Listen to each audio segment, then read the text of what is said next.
We have a long agenda. So let's get to it. All right. The first item on the agenda is for the Board of Health, and Christian Zahner is on. And the first article is Article 23, and I'll share that. And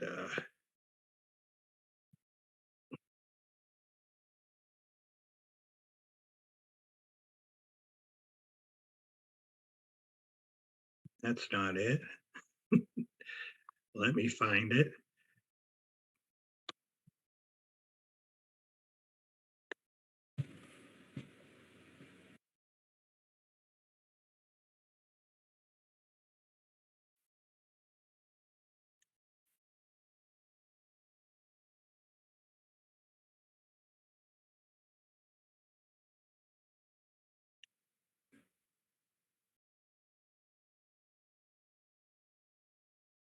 In Article 3, the town will transfer a sum of money from the Water Pollution Abatement Trust Program Reserve for appropriation account to support administrative costs of the program. Chris? I'm actually going to ask that article is not supported. There was that request was put in by error, and we are actually all set with that. We do not need that at this meeting. So we can We remove should that. take no action. Take no action with it. It was basically, it's administration fees. It covers the administration costs of doing our Title V loans, but our spreadsheet that we had at the time was unclear on our balance, and I learned afterwards that we were okay. Okay. So it's all set now. Madam Chair, Yes, Joe. I recommend we take no action on Article 23. Second? Hey, motion and a second to take no action on Article 23. Steve? Nope. I agree, no action, yes. Okay, yes, okay. Trace? Yes. Sandy? Yes. Joe? Yes. Bill? Yes. Paul? Yes. Cody? Yes, sorry. Zach? Yes. Bonnie? Yes. And I too am a yes. 10 yes for no action for Article 23. Okay, and the next article is Article 24, to see if the town will vote to raise and appropriate and or transfer from available funds a sum of money for the purpose of having household hazardous waste day. So this request is for our annual hazardous waste day. This year we have a tentative date of June 8th. Of course, obviously, this article passing is key to that day continuing or happening, but it's an event that has been going on for 20 plus years annually. That we get a ton of calls throughout the course of the year, wondering when our next one's going to be. I understand budgets are tight this year, but hoping that we could still have our hazardous waste day. What is the sum of money? Did I miss that, Mike or Chris? The request was for 12,000. 12,000. And that would This come would from, be from free cash? correct. And this is paying for like the appropriate disposal of all of the items that are collected that day. Correct. So we hire Clean Harbors Environmental Services to come down and work alongside us. We also utilize the highway department as best we can to try to save money as best, anywhere we can. That's also to pay for the dumpster to take away the any contaminated waste such as paint cans and stuff like that, because they actually take, if you bring them a can of enamel paint, they dump it into a 55-gallon drum, which they seal later, and the can itself goes into the dumpster. So that dumpster goes out as a contaminated dumpster. It also includes a police officer, what do you call it? Detail? Detail, yes, I'm sorry. Yes, detail, thank you. I had a brain cramp for a second there. And then also covers any overtime, which is very minimal for the two women in my office that work with me on this. I'm on salary, so I don't get any overtime extra. And what else am I remember? I forget it here, rather.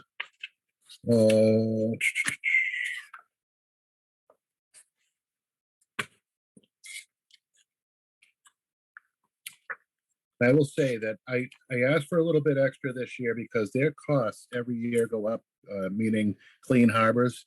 They went up pretty substantially this year. And last How year, much was it last year? Sorry. total bill for last year was, I have it right here. Our total invoice for last year was $9,093.94. The year before, it was 7,000. They go up on an annual, like, well, it's actually, I'm sorry, it wasn't the year before, but that we had 2 years off because of COVID. So the one prior to COVID was 6909, so almost 7,000. What did we transfer from free cash for this article last year? Usually it's 10,000. I just asked for the additional 2 to make sure we're covered. And the balance of it typically just stays in the account for the following one. Right now we have a balance of right around $1,000, I believe, in there.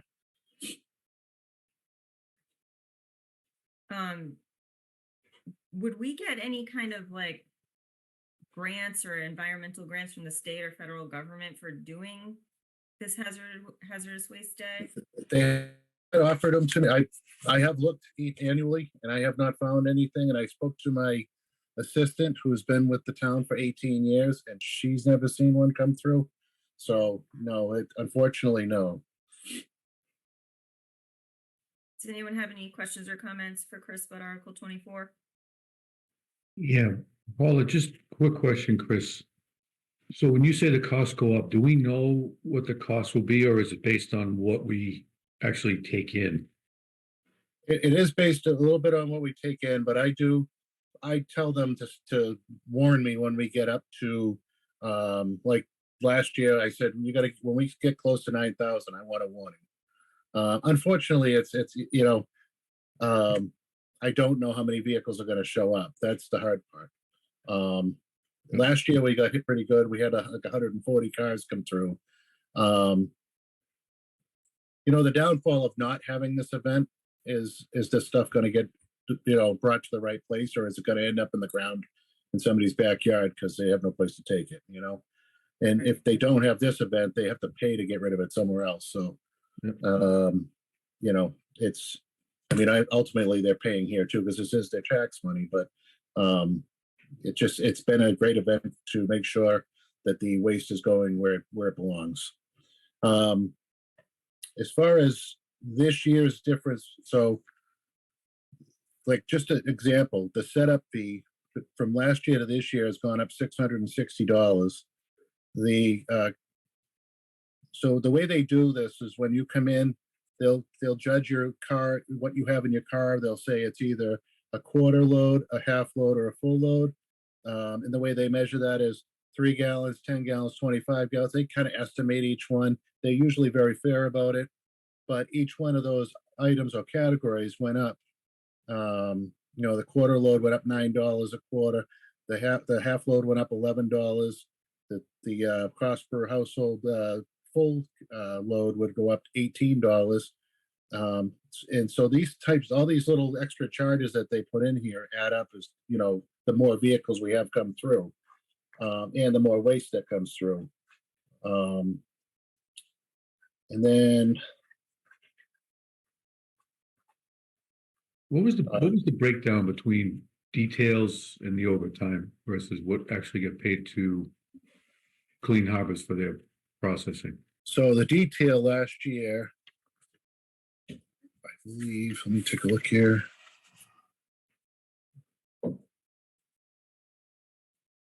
The detail's right around 326, and the Board of Health overtime for 2 people was $350. Dumpster, $675. And then we advertised in the newspaper. We pushed a little heavier last year, and we paid $402.94 to run articles in Sun Chronicle.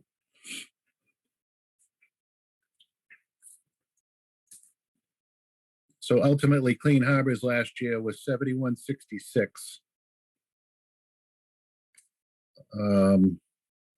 Yeah, and then it was about actually, I'm sorry, the police detail last year was closer to 500, and the Board of Health was 350. So it's 850 between those two on the overtime. I'm sorry about that. Madam Chair, Yes, Zach. Chris, obviously this is needed or the stuff's gonna wind up on the side of the road with the nip bottles. But is there anybody else other than Clean Harbors that you can get a quote from or that you've reached out to?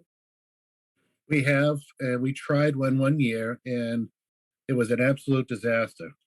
And we thought we were doing great by saving some money, and it was a disaster. Clean Harbors just seems like they've got their, ducks in a row when they get there. Everything is done professionally.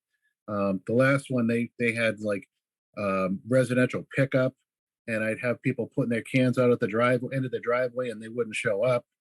And now I've got people with, hazardous waste sitting at the end of their driveway, So, I mean, I haven't had a whole lot of luck with other companies. There aren't a ton of them out there to do this, that want to do this. And like I said, the last episode we had with them was with the other company was miserable.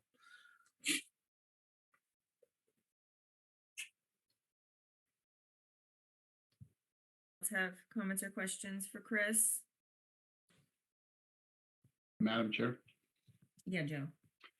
this is actually more for Mike than Chris, although Chris could answer if he knows. Is the reason that we do this here rather than budgeting it in the normal budget because we don't actually know from year to year if we'll have one of these? Correct. That's generally why I like it this way. And it allows the townspeople to decide whether it's going to happen. Fair enough. Okay.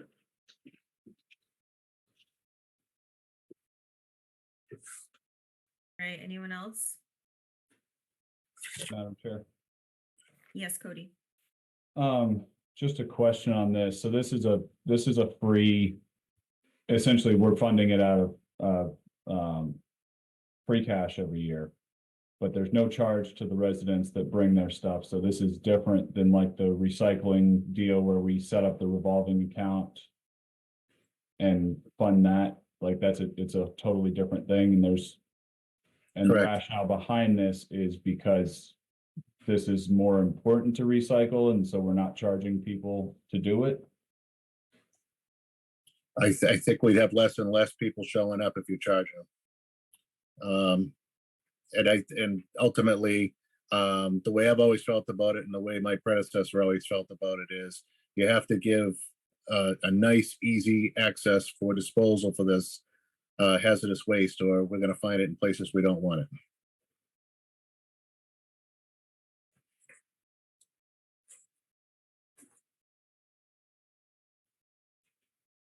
Okay. Do we want to vote on this tonight? Anyone have any other questions or comments?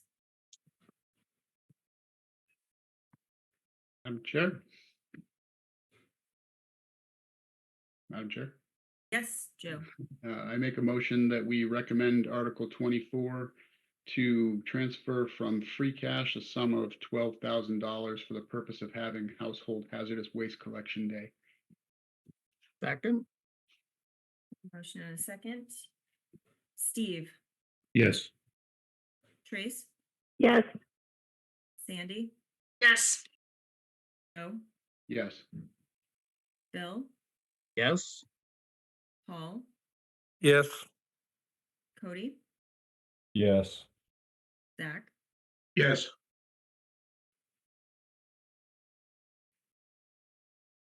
Bonnie. Yes. I too am a yes. 10 yes for Article 24. Thank you so much, everybody. I really appreciate that. Thank you, Chris. You have a great night. You too. Next article is Article 22.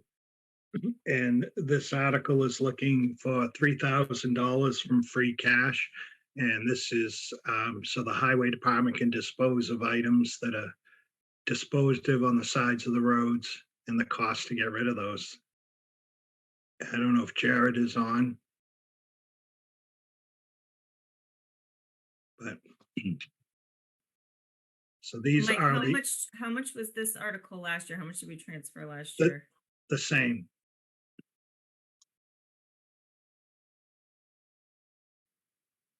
And do you know if we spent it all? We did.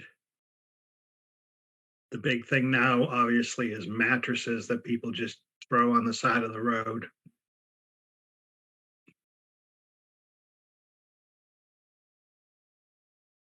Anyone have questions or comments about Article 22 to transfer 3,000 from free cash to dispose of mattresses and whatnot?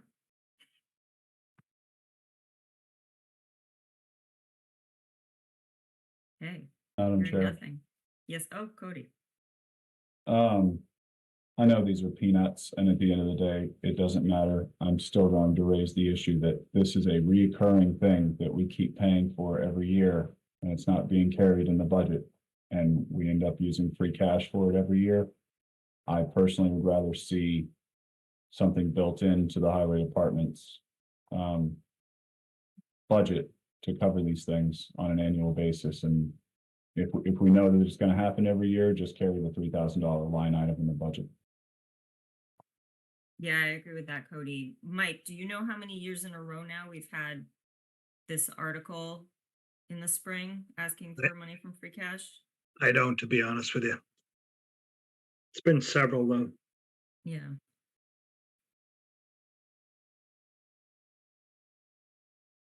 I mean, sorry, Madam Chair. Yeah, go ahead, Cody.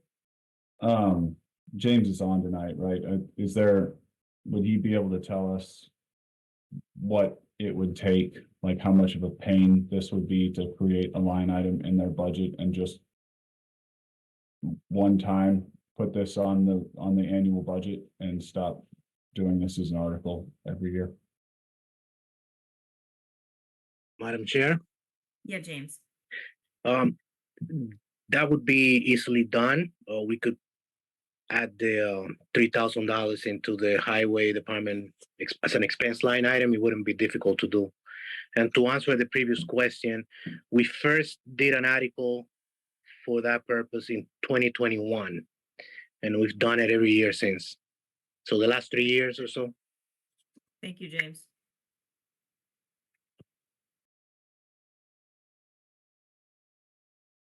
Madam Chair. Yeah, Cody. So if we were to do that and create the line item in the budget and say, I know the recommended budget at this point has $1 million, call it $1,003,000, like just remove the article and create the line item budget. And I mean, how much of a pain is that going to be? For this year, Well, you mean? I suspect we'll have to take 3,000 from somewhere else to put Right. it in the highway budget, It or would be, we give yeah. more free cash to the budget than the 1.2 million, right? right, it would be easier if we left it as an article this year and then next year when they're planning their budget, they could put this in as a line item.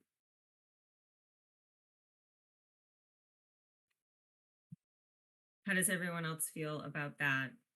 Moving forward with how things are right now and then trying to make some changes for next year on how we're using free cash on these articles in the spring. Madam Chair?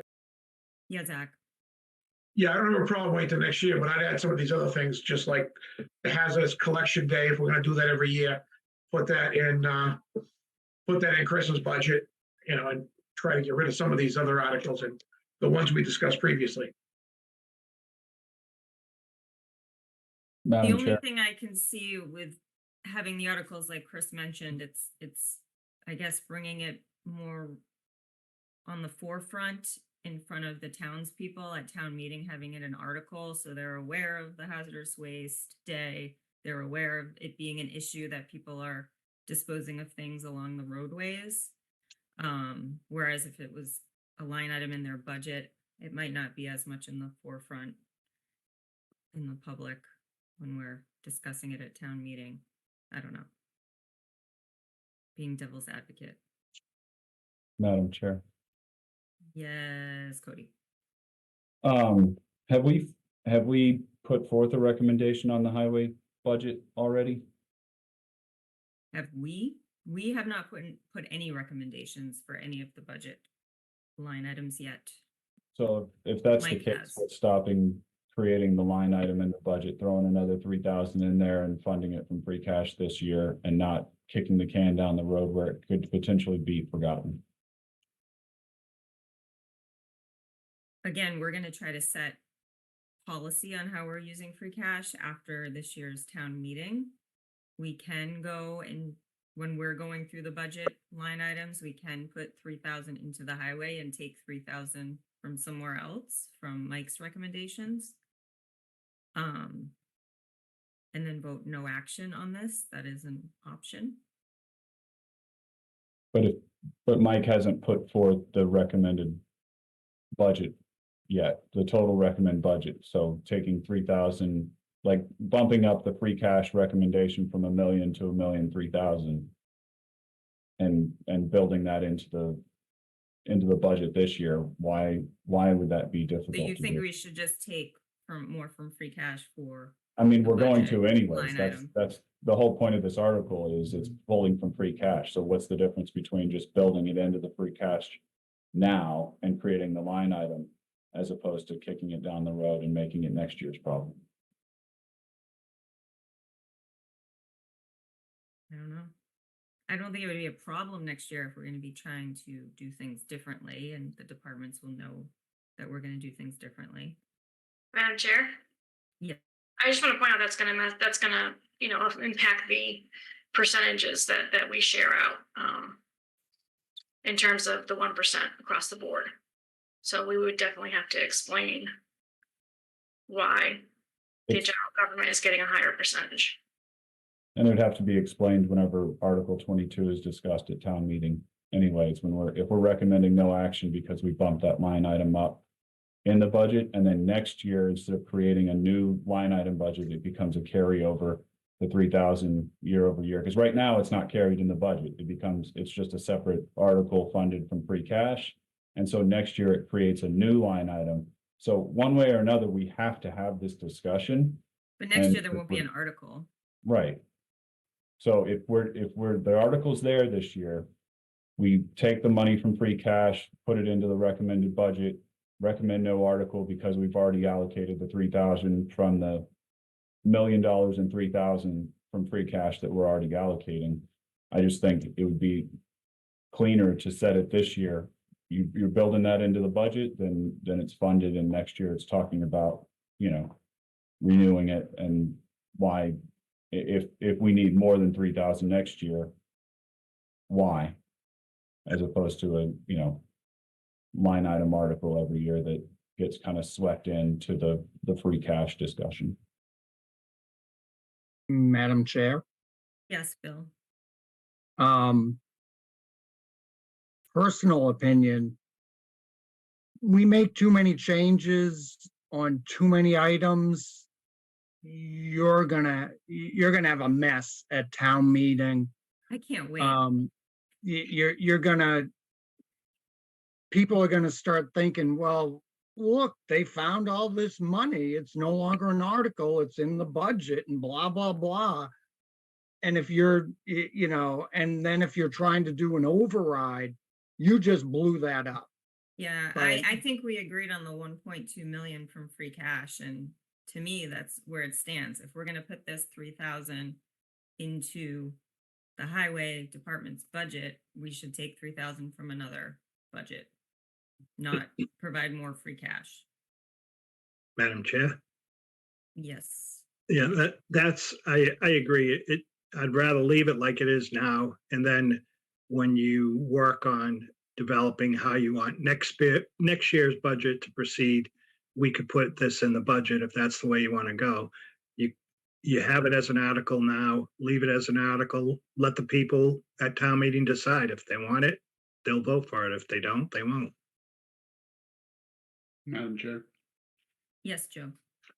I tend to agree for this year, so I definitely would like to see this in the budget in the future, but given what we're trying to do, given the 1%, given the talk about override, I think in giving the town that the opportunity to say yay or nay on a little bit more granular basis this year may make sense. Anyone else Madam want Chair. to weigh in? Who was that now? Cody again? No? Yes. Yeah. Yes. If there's somebody else, I'll defer. I don't think I heard anybody else. In that case, I personally would lean towards every single article that we're talking about spending additional free cash on an annual expense this year, that we don't recommend it, because we don't know how much free cash we're gonna have. We don't know how much is coming in the fall. We don't know how much we're gonna blow through. And this is exactly how we go from starting at 1 million, 1.1 and end up at 1.9 every year. And people are like, where's the money come from? So I'm not gonna support these things anymore. If we're not building them into the budget and it gets hidden and swept into this free cash spend every year, it's just hiding what we actually spend our money from to 100 people that show up at town meeting. It's nobody's asking questions about these things. 99.9% of the time, there's no discussion about it. They go with the recommendations of FinCom. I believe it's our job to try and push this in the direction that we think it needs to go. And if we're not doing that now, then what the hell are we doing here? This is part of the budget. It's built in. We know it gets spent every year. Why are we kicking the can down the road? And knowing that this is going to be an article every year, and then next year it's just going to be a new line item, and next year we don't have the money this year, and you're talking about spending, it won't happen next year. We don't have it this year to spend. We won't have it next year to spend. Why are we kicking the can down the road to something that is probably going to get forgotten and swept under the rug again?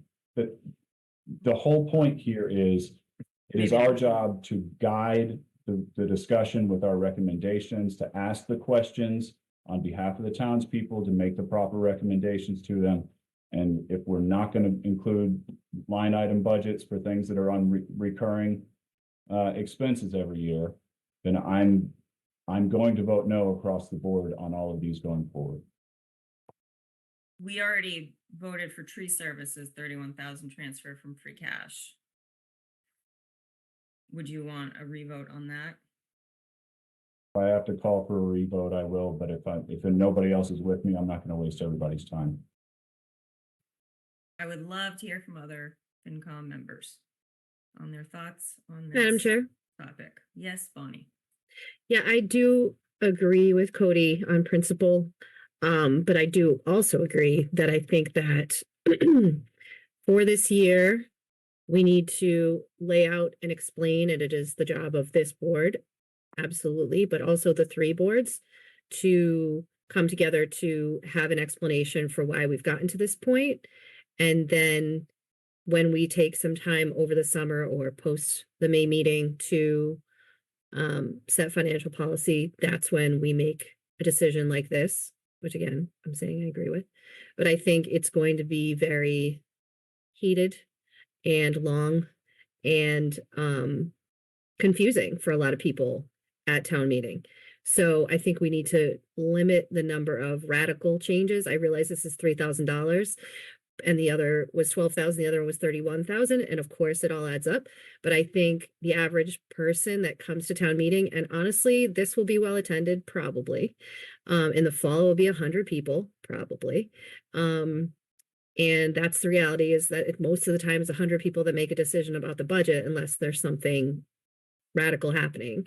So I think we should try to minimize the confusion and make those big changes, sort of sweeping changes next year. Madam Chair. Yes, Joe. Yeah, I don't think I said before, I do agree with Cody on principle. But I also agree with what Bonnie said there. I think it would be in our best interest on some of these, especially some of these specific ones, to actually explain to town meeting that our intention is to roll it into the annual budgets next year so that they understand what's going on. That could also spur some debate from the floor, who knows? But at least that would allow the town meeting to be heard on it. Madam Chair, Yes, Trace. I agree with Joe, making it clear to the audience that these will become budget line items in the future. We've dropped the ball the past few years, not picking up that these were annual expenses. And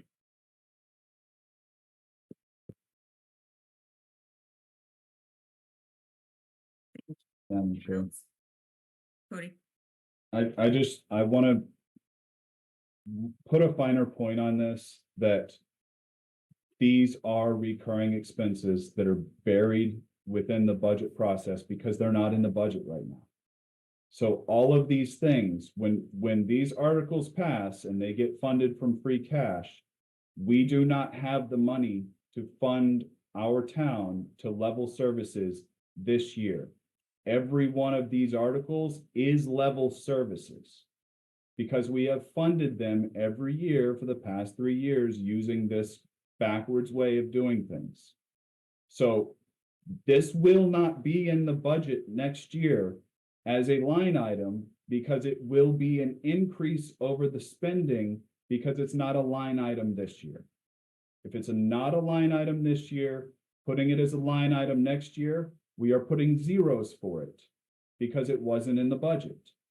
And so if we're talking at another 1% increase next year, there will not be the money to do this next year. And you can put the line item in there, but if that article shows up back on the warrant next year, who's going to remember that we had this conversation and it's supposed to be a line item budget and it's no longer, like, we don't have the money to fund these now.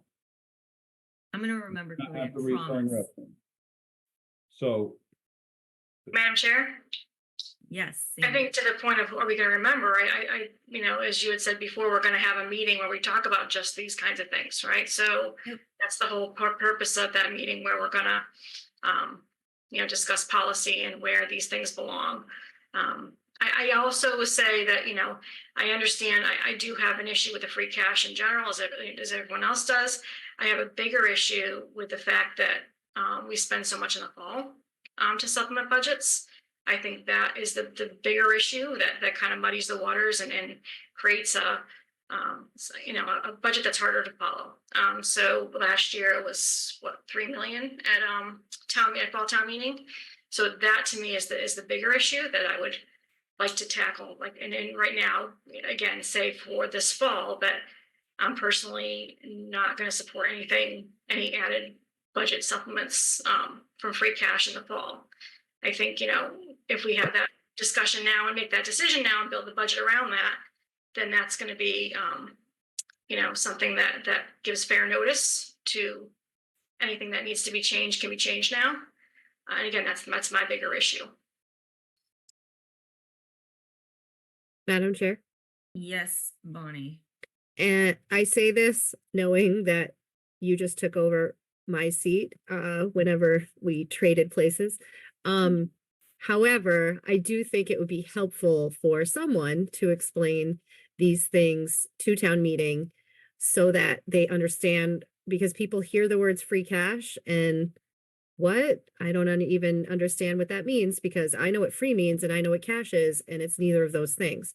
So I think since we're going to have a healthy audience to hear these things, the ones who are not typically at town meeting, I think it's important to explain these things. I think it probably is important to explain at any town meeting, but particularly this one. And then also, as Sandy was just talking about, which I also agree with, explaining how historically the budget has worked, where there have been supplements in the fall, and how that percentage wise would have to be taken into account if you were to look at previous years.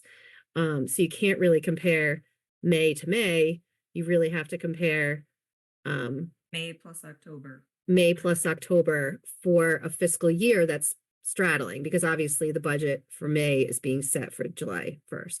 So a lot of people don't understand these things. And I think these are the types of things we should think about ahead of time and how they're going to be explained to people. And thank you for volunteering to help me with that, Bonnie. You have a vice chair. You could tap into him. Hey, I need all the help I can get, people. I'm not kidding you. Okay. I'll meet you at Chibo Mato. Madam Chair, Yes, Zach. I guess I would need somebody to explain to me what's the opposition to using free cash in the fall? If we're not gonna use free cash in the fall, why do we need a fall town meeting at all? I mean, I thought the purpose of that is to see what comes in for revenue, what comes in for permits, what comes in for, various stuff that you don't know about. So what are we proposing here? We're gonna have one budget in the spring and then we're done. We're not spending another cent, even though we may have a health insurance holiday and there may be a couple $1 million in the account. Somebody needs to explain that to me because you lost me. Madam Chair? Yes, Sandy. Yeah, that wasn't what, I didn't say we wouldn't spend any free cash. I said for operating for budget supplements, for supplementing the budget for, like we usually do with the overtime for the police and fire. Last year we did contractual increases in that. That again, those are things that are known ahead of time, that are known in the spring. And so if it's something, the one time, the capital, the reserves, all those things, those are fine.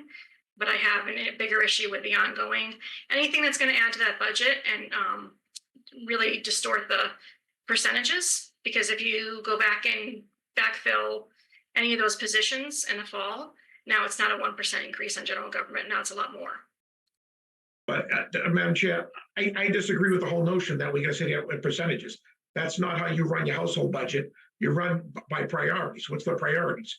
If your kid was sick, that would be a priority to make sure he's ill. Was stuck on these, percentage budget, what's in 1% is 1%. It is a 1.1%. I don't agree with that notion at all. I always said, many times in this committee that priorities for me anyway are public safety, protection of life and property, education, and then everything else. I don't care what the percentages are. It's what can we do? Just like you said, home at your kitchen table with your family, and you decide what you're gonna do with the budget. Percentages, I don't know what that has to do with the price of tea in China, to be honest with you.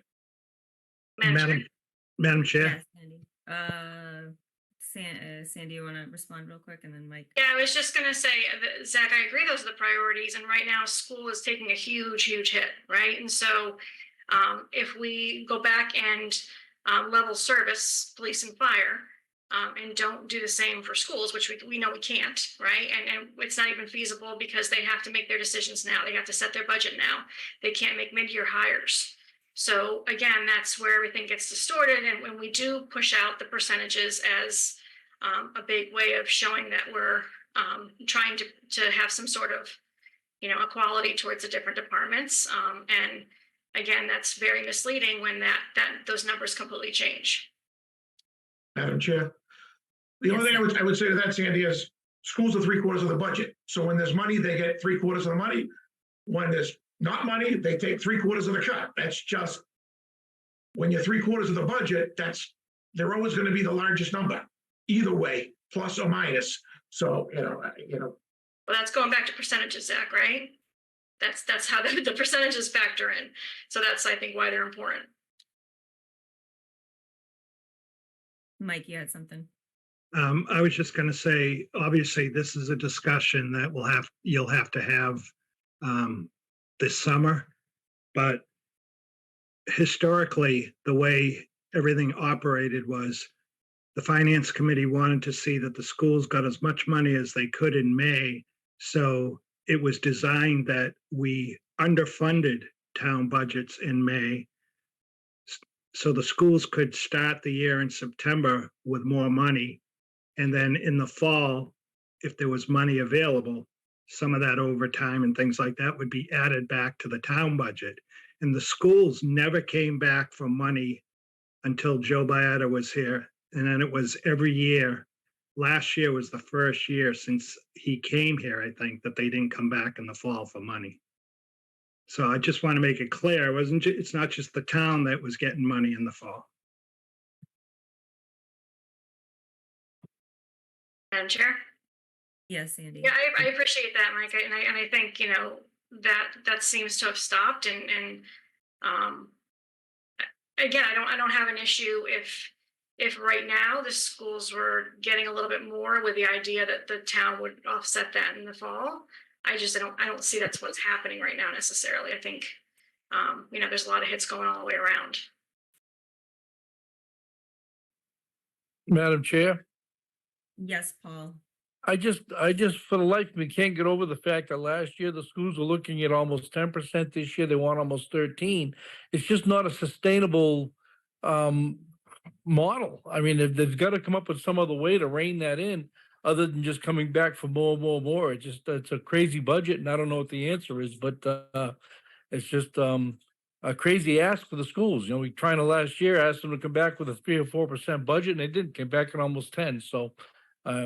At town side, we don't get to ask for what we want. We try to build our budget accordingly and come back with Mike's recommendation of 3 or 4%, and we live with it. From what I understand, Paul, the 12% isn't even everything that they want. The 12% is what they needed. But we'll have more time to discuss that with them on Thursday when we're meeting with them. Yeah, I just don't see how that's sustainable though, with a Prop 2.5 with no cost of living adjustments in there and stuff as far as the way the market's going, you know? Madam Chair?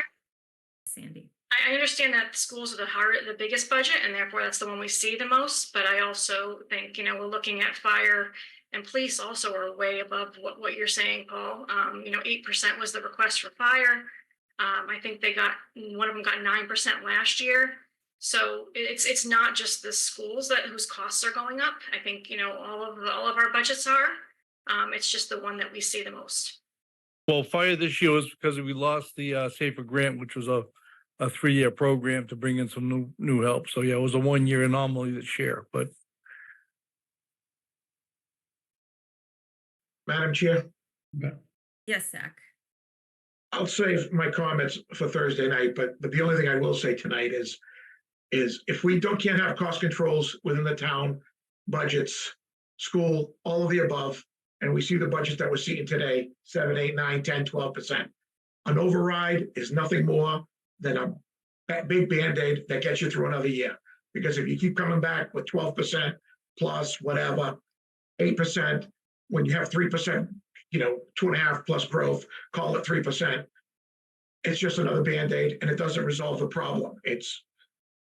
Pardon my analogy, this is like the alcoholic. It's just give me one more drink and I'll fix the problem. Just give me one more drink. If you can't control the budgets moving forward, then an override does nothing for you. It just buys you another year. It's the next drink for the addict. Hopefully we'll hear more about that on Thursday as far as possible 5-year plan from general government and from the school side. Madam Chair, Yes, Cody. I would just like to point out that the comparisons we get for year over year spending, so what we're looking at right now versus what was spent last year, apart from the article spending of free cash that's not being tracked under the budget that I have now hashed out over the course of the last 2 meetings, the number that we are looking at for the department year over year, when the towns are, when the town departments versus the school departments, whatever's like additional funding that's needed in the fall and gets funded from free cash or whatever the heck we use there, the numbers at the end of the year are the numbers that we're looking at from the beginning. And so when you're starting, if we're using percentages, everyone's getting roughly a 1% increase across the board.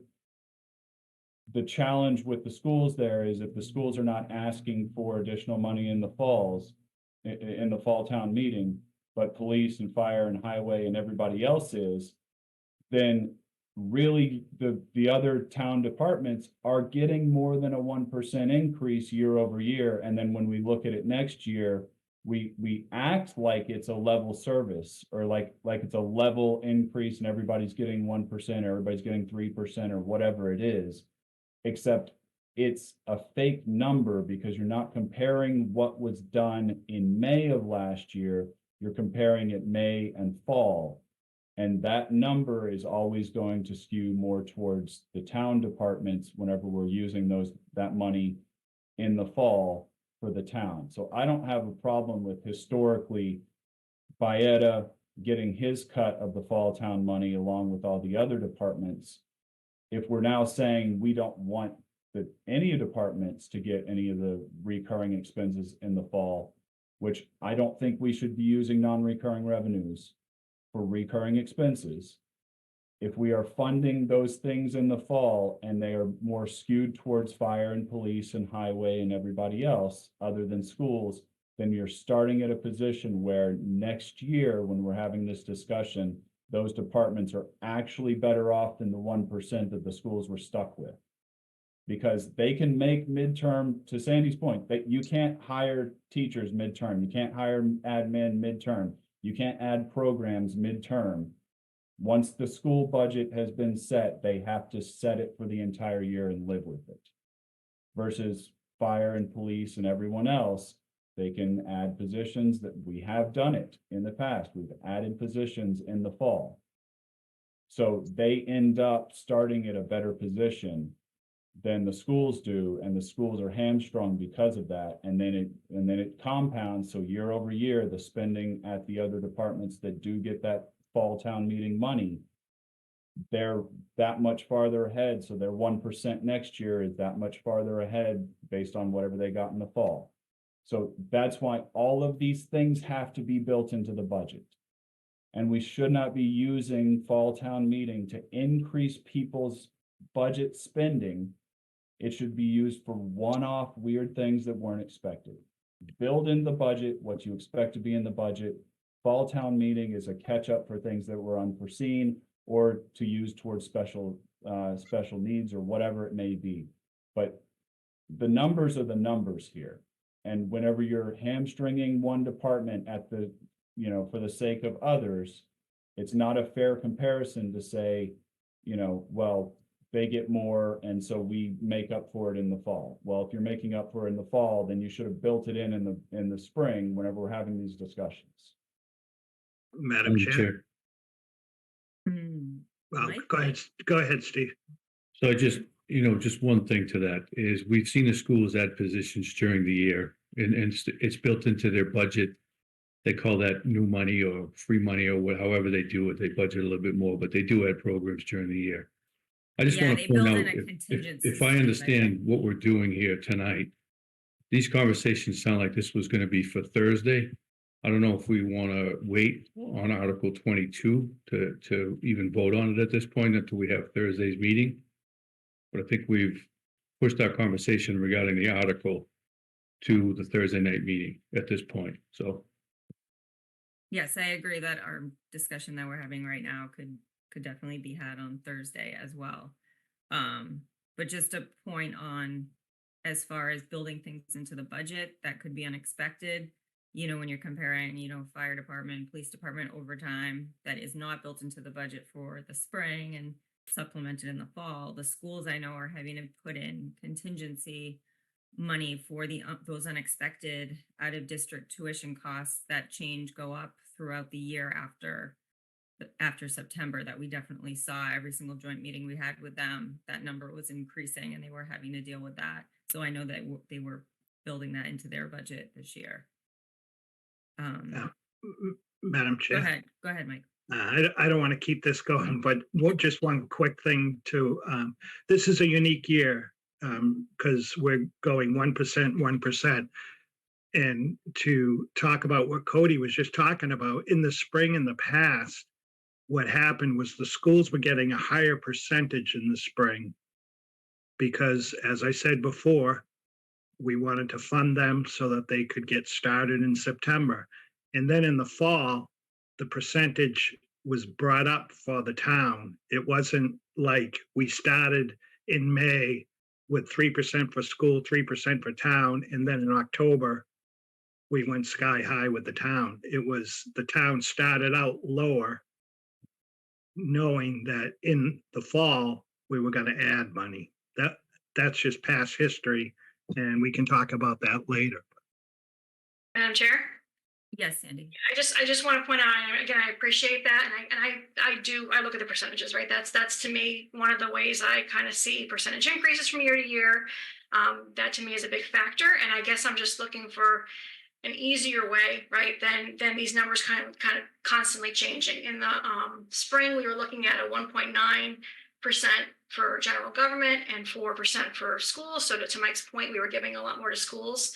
By the time we finished with all the supplements, it was now 7%, 7.7% for general government, and still the 4% for schools.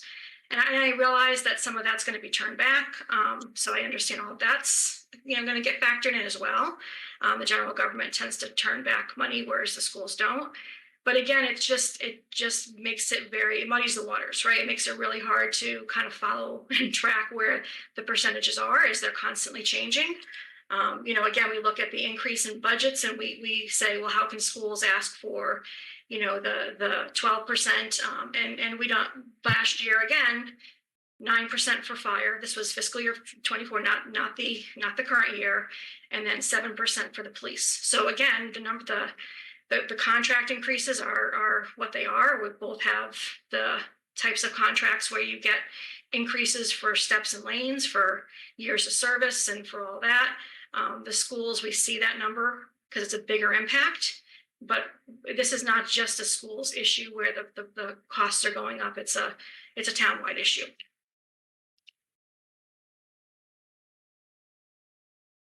Okay. Anyone else want to get anything off their chest, or do we want to move on this Article 22?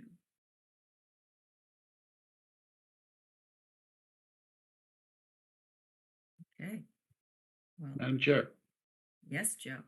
I make a motion that we recommend the town transfer from free cash the sum of $3,000 to fund collecting and disposing discarded items abandoned along our roadways. Second, Okay, motion is second, and we will vote. Steve, Yes. Trace, Yes. Sandy, Yes. Joe, Yes. Bill, yes. Paul, Yes. Cody, No. Zach, Yes. Bonnie. Yes.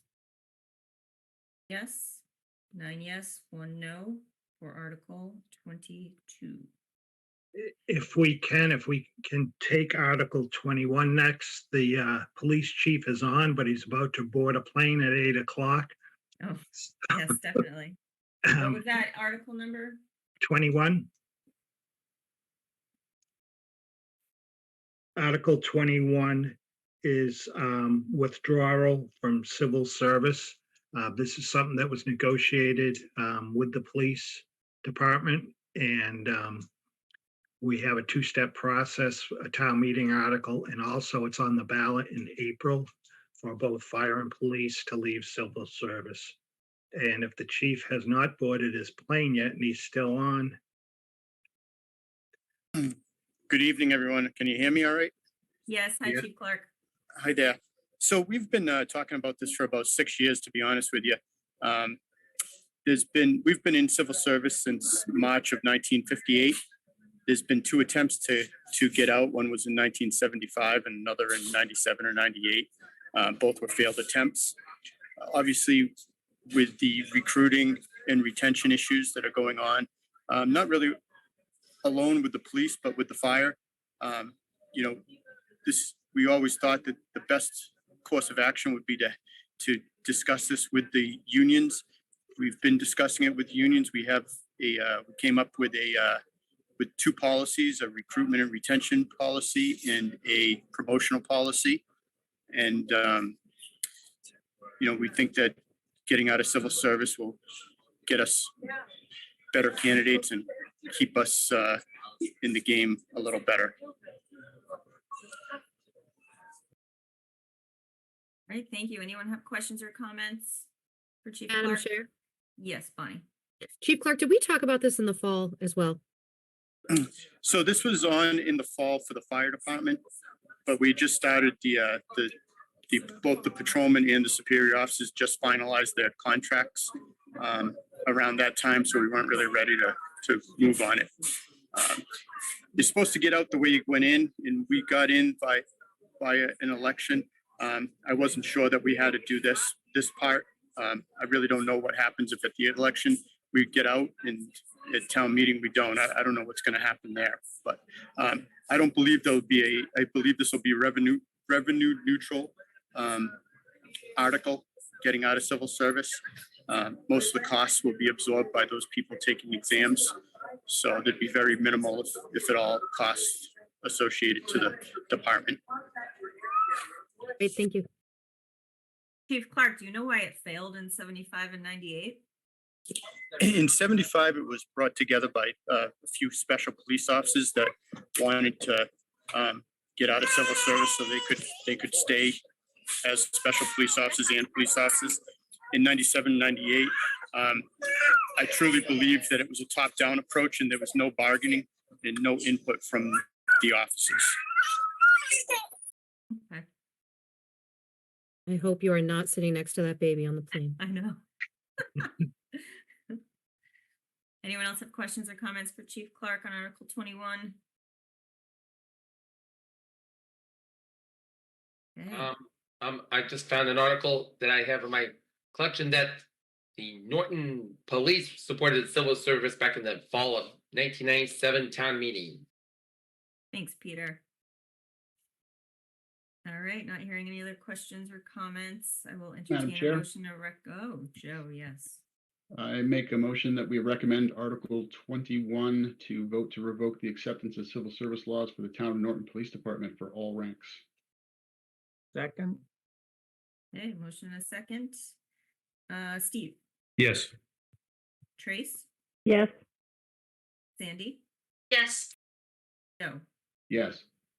Bill, yes, Paul, Yes. Yes. Zach, Yes, Bonnie. Yes. I too am a yes. 10 yes for Article 21. Thank you. Thank you, Chief Clark. Safe flight, Chief. Thank you. Thank you. The next article is from the Conservation Commission. And this is Article 12, and this is for repairs to the dam at, let me get to it, at Chartley Pond. And this is seeking money from free cash for that dam inspection at Chartley Pond, $37,000. And is John on? I'm here. Can everyone hear me? Yes, hi, John.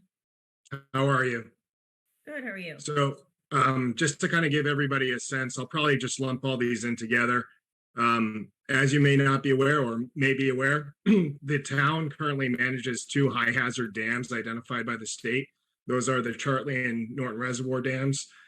Those two dams require inspections and reporting to the state on a yearly basis. And we alternate. So we do 1 year Norton Reservoir, and then the next year we do Chartley. So this $37,000 for Chartley spans actually the extent of 5 years, while the other one for Norton, it's the other article, that one spans another 5 years. So in tandem, this is a 10-year kind of a window that we're looking at. I mean, these inspections run from about $5,000 to $6,000 on average, and that's only going to increase with inflation. So we adjusted our numbers based on that over that window, just to kind of give everybody a sense. But we need this money because we need it to basically support consultants, and we're required from the state to report on these high hazard dams. So it's a requirement. So I don't know, does anyone have any questions? The 37,000, was it for both articles? It's for one article. So for instance, one article is for Chartley, and then the next one's going to be for Norton, but I thought I'd touch on both. Okay, so the 37,000 would be just for Chartley for Article 12. Yes, that's for How a much 5-year, for- 5-year period. How much for Article 13? For Norton Dam, it's the same, 37,000. 37 for both. Okay. Yeah, it's the same engineer consultant we use to do the on-the-ground field surveys and the reporting. They generate probably a 50-page report to go to the state. Okay. Zach, you have your hand up?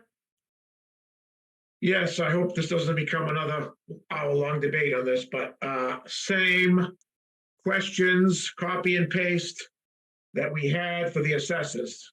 We're looking for money for 5 years. It's an annual thing. Why are we just funding this $5,000 for this year, $5,000 for next year? Yada, yada, yada.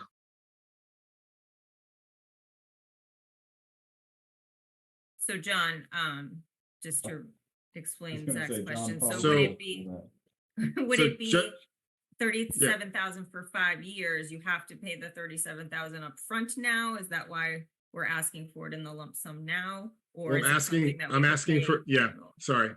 I'm asking for it in a lump sum now because I don't know what basically I'm basically following the same standard that was set before me by my predecessor with the processes.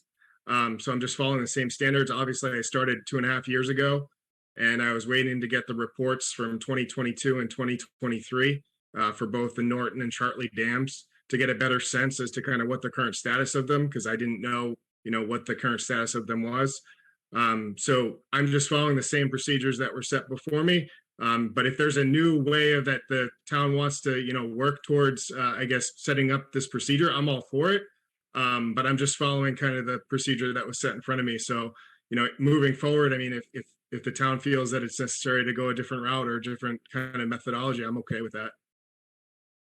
Yeah, I mean, just given our limited budget capacity this year, if it's not money that you need upfront right now, I think the feeling from our board is that, we would transfer funds for 1 year this year, and then each year going forward, for the 5 years. Madam Chair. Okay. Yes, Joe.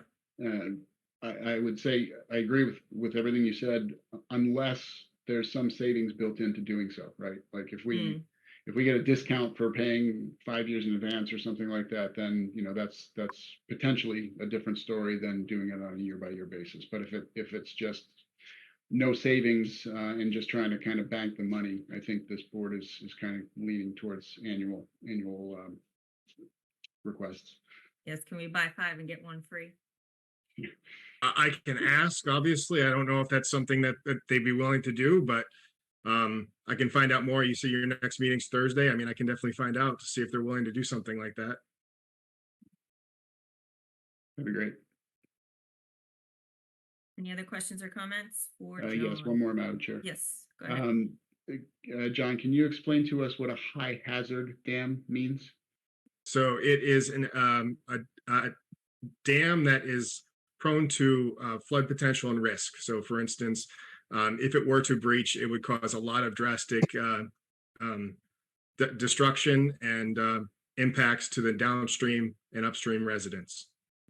Okay, so that doesn't necessarily mean that it's in trouble. It's just we want to make sure we're up on top of that, so to avoid any potential disaster. Right, and that's kind of where we set up for the next future articles that we'd be looking at later after this one with the repairs. Okay, thank you. Madam Chair? Yes, Paul? Yeah, John, a quick question. Up in Maine, they started getting rid of most of their dams and letting stuff go back to their natural pre-dam state. And most of the dams locally were put up because of either fire protection or being used by, turning a whale for industrial purposes and stuff. And I don't think that Chartley for sure is being used for that, but I don't think that either the reservoir or Chartley has any of those requirements other than keeping it a pond versus letting it go back to more of a stream. And I don't know if that's been looked into or not, John. So to answer that question, I would say that, there is the possibility of us looking to see if we can breach those dams. I know from past reports and things of that nature, to breach a dam can cost anywhere from the range of $4 million to $6 million. And then to repair a dam is probably double that. So all the engineering and kind of the things to work through, obviously it's a grant kind of opportunity that I don't think I'd want to approach the town to undertake that at this time.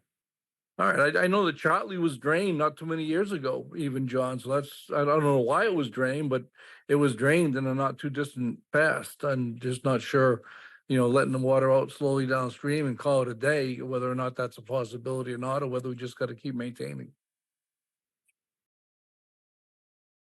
Yeah, I mean, I don't know anything about that. It could have been with relations to the management of the aquatic invasive species that the town administers on a yearly basis, but I can look into it, of course. Thank you. Madam Chair? Yes, Zach.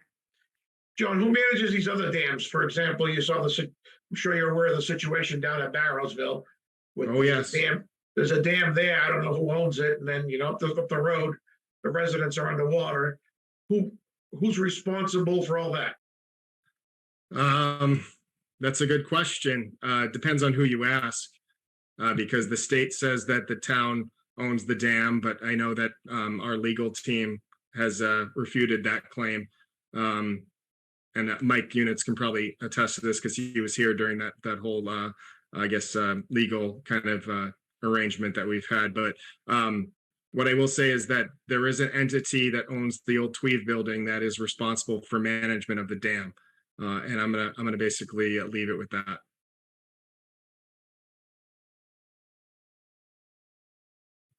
Okay. Any other questions about Article 12 or 13? Do we want to table these till we can get some of these questions answered about paying upfront for 5 years or just paying 1 year at a time? Madam Chair, saying we don't have the money, I would I would vote for fund 1 year and then you can come back to us next year. Madam Chair. Yes, Cody. And the same thing there that we talked about with the assessors, build it into the budget. We know it's going to be an annual cost. We can do it as the article this time, but everything else we're talking about, like, we know these are annual costs, build it into the budget. Anybody else want to vote on this tonight for 1 year, to fund it for 1 year? Anyone feel differently? Madam Chair. Yes, Cody. John, do you have the number of what it is each year? Or are you just going to say 37 divided by 5? It's going to increase annually with costs of the consultant fees. I think it's increased since I've started. It has increased $500 every year. But I can give annual, if it's going to be an annual report. I have the proposal for this year, so I can give you that number for this year. I just don't have it on me right now. Okay, then either way, we'll have to table this because we don't have the amount that we'd recommend. Okay. Agreed. All right, so 14 and 15, Articles 14 and 15 next, Mike? Yeah. So these are for repairs to the two dams. 14 is for Chartley Pond and Article 15 is the reservoir dam. John? So I'd like to just make since I think the best thing to do is actually to take the Norton Reservoir repair article off the docket for this, because we do have a surplus of funds in the event of an emergency with all the excessive rain and precipitation and damage from all the water that's going through there on a constant basis. It's, my plan is to basically have a consultant go into the dam and basically do an assessment and evaluation to see what the damages are. But we do have a surplus of funds over $50,000 for the Norton Reservoir Dam right now. So I think that one should be sufficient to at least get the assessment from the evaluator. But the one for the Chartley Dam, we don't have any funds. I think we may have about $600 in that account, and I don't think we're going to be able to have anyone do an assessment or evaluation on that to see how much it's going to cost. So I honestly haven't really requested because I'm waiting till this summer when we basically have a dry season for an evaluator to go out there. But I would probably say that, someone to do an assessment and engineering study to do that, it's probably going to cost the range of about $15,000. So that's really what I'd be looking for the Chartley Dam evaluation. Obviously, we don't have any funds for any immediate repairs if there are any. So I basically put a requested amount of 60,000 to kind of get it close to the initial fund that it was at, because the engineer that Pear Group identified said that there were some issues with the sluiceway near the Sinclair building, along with some revetment kind of foundation walls that may need some improvements. And that's going to be difficult to do when we've had the substantial amount of rain and constant discharge going through that area. So I'm hoping that, for instance, it balances out this summer and we can kind of get a better sense to kind of see how much it's going to cost us. I apologize, I don't have that direct, give you a figure number, but the intent was to give it a $60,000 number just in case, but I understand money's tight. So I guess the minimum that I'd be willing to basically request would be a $15,000 for someone to go in there and do an assessment and evaluation, and then next year potentially come back to see, because the intent would be to do the work in 2025 to see when we can basically see what the improvements could be, so that way we don't have any sort of issues. Okay, so you are suggesting that we vote no action for Article 15 because you have surplus of funds for the reservoir repairs. But for Correct. Article 14, you think it may cost upwards of 60,000 for repairs, but for now you're asking for 15,000 to evaluate it to possibly do repairs next year. Correct. I just want to be clear. Okay. Zach, you have a comment, question? Yeah, I guess I have a couple of questions. Number one, where did the 50,000 surplus come from? Number two, why do we have two separate accounts? And I guess number three for Mike, is there, or James, if he's still not here, is there an accounting somewhere with all these various accounts in this town? Because there's more accounts than we can count. The assessor's got one. Obviously, John's got two here. We have, I don't know how many other accounts there are with funds that are sitting there that are funded from where. It's just extremely confusing. So I will say is that I think these accounts are set up specifically per item, because in the event that we were to get a grant opportunity to pursue some of this work, it would need to be allocated to those separate accounts individually. And I think that's the reason why they were set up that way. But obviously consulting fees and personnel fees, that's something that we'd have to pay up front. The work and repairs, obviously, maybe we could get a grant opportunity for. It's just there isn't one available at this time that we can pursue. I've been looking basically almost every month to see what new grant opportunities are available to help the town out financially. But unfortunately, I haven't found one yet for dam improvements and dam maintenance. So where did the 50,000 come from that you have already?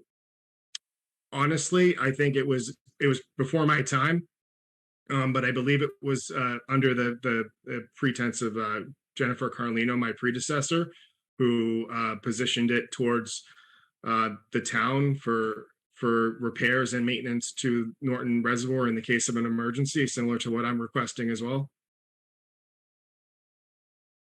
I believe that's why we have a stabilization account, but again, back to Mike, how many of these accounts are out there and what are the funds in them? James would have that.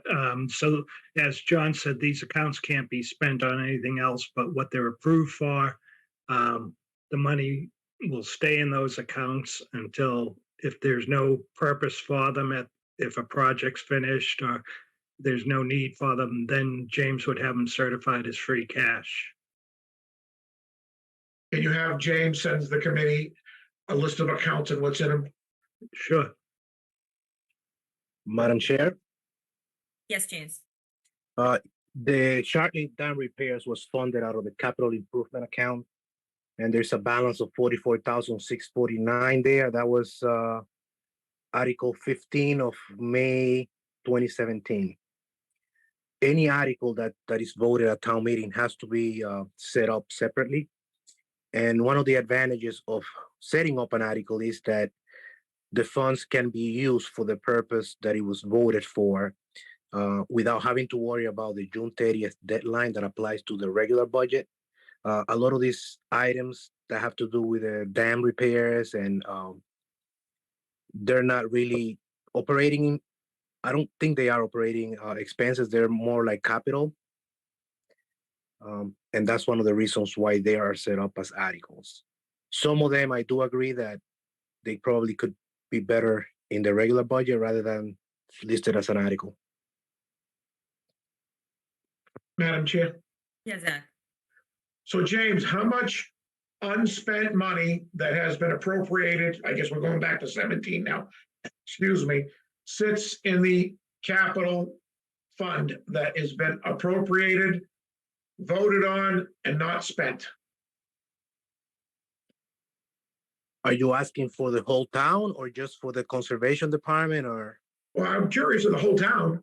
I mean, it just sits there forever. I mean, Well, it doesn't sit there forever. If a project is not completed and it's not ongoing, every year, right before the year ends, I have the department send me a list of which accounts I can close back. And if it was funded with capital improvement funds, the money goes back to the capital improvement account. If it was funded with a stabilization fund, the money would go back into the stabilization fund. Ambulance account the same way. If it was free cash, it will close back out to free cash. I would have to look at the list. Give me 1 second, see what I have. But there's you a don't have lot to do of, it right now. If you can send us a listing whenever you have some time. I'm just curious because I mean, I learned this year that there was money sitting in, Parks and Rec to do repairs on the park there for, 3, 4, 5 years that it was allocated, never spent. I don't know what else is out there. all right, I can send you the list of the outstanding articles for the past 10 years. Thank you. No problem. Madam Chair. Yes, Bill. James, did you say that 44,000 was in the Norton Reservoir Dam or in the Chartley Pond Dam?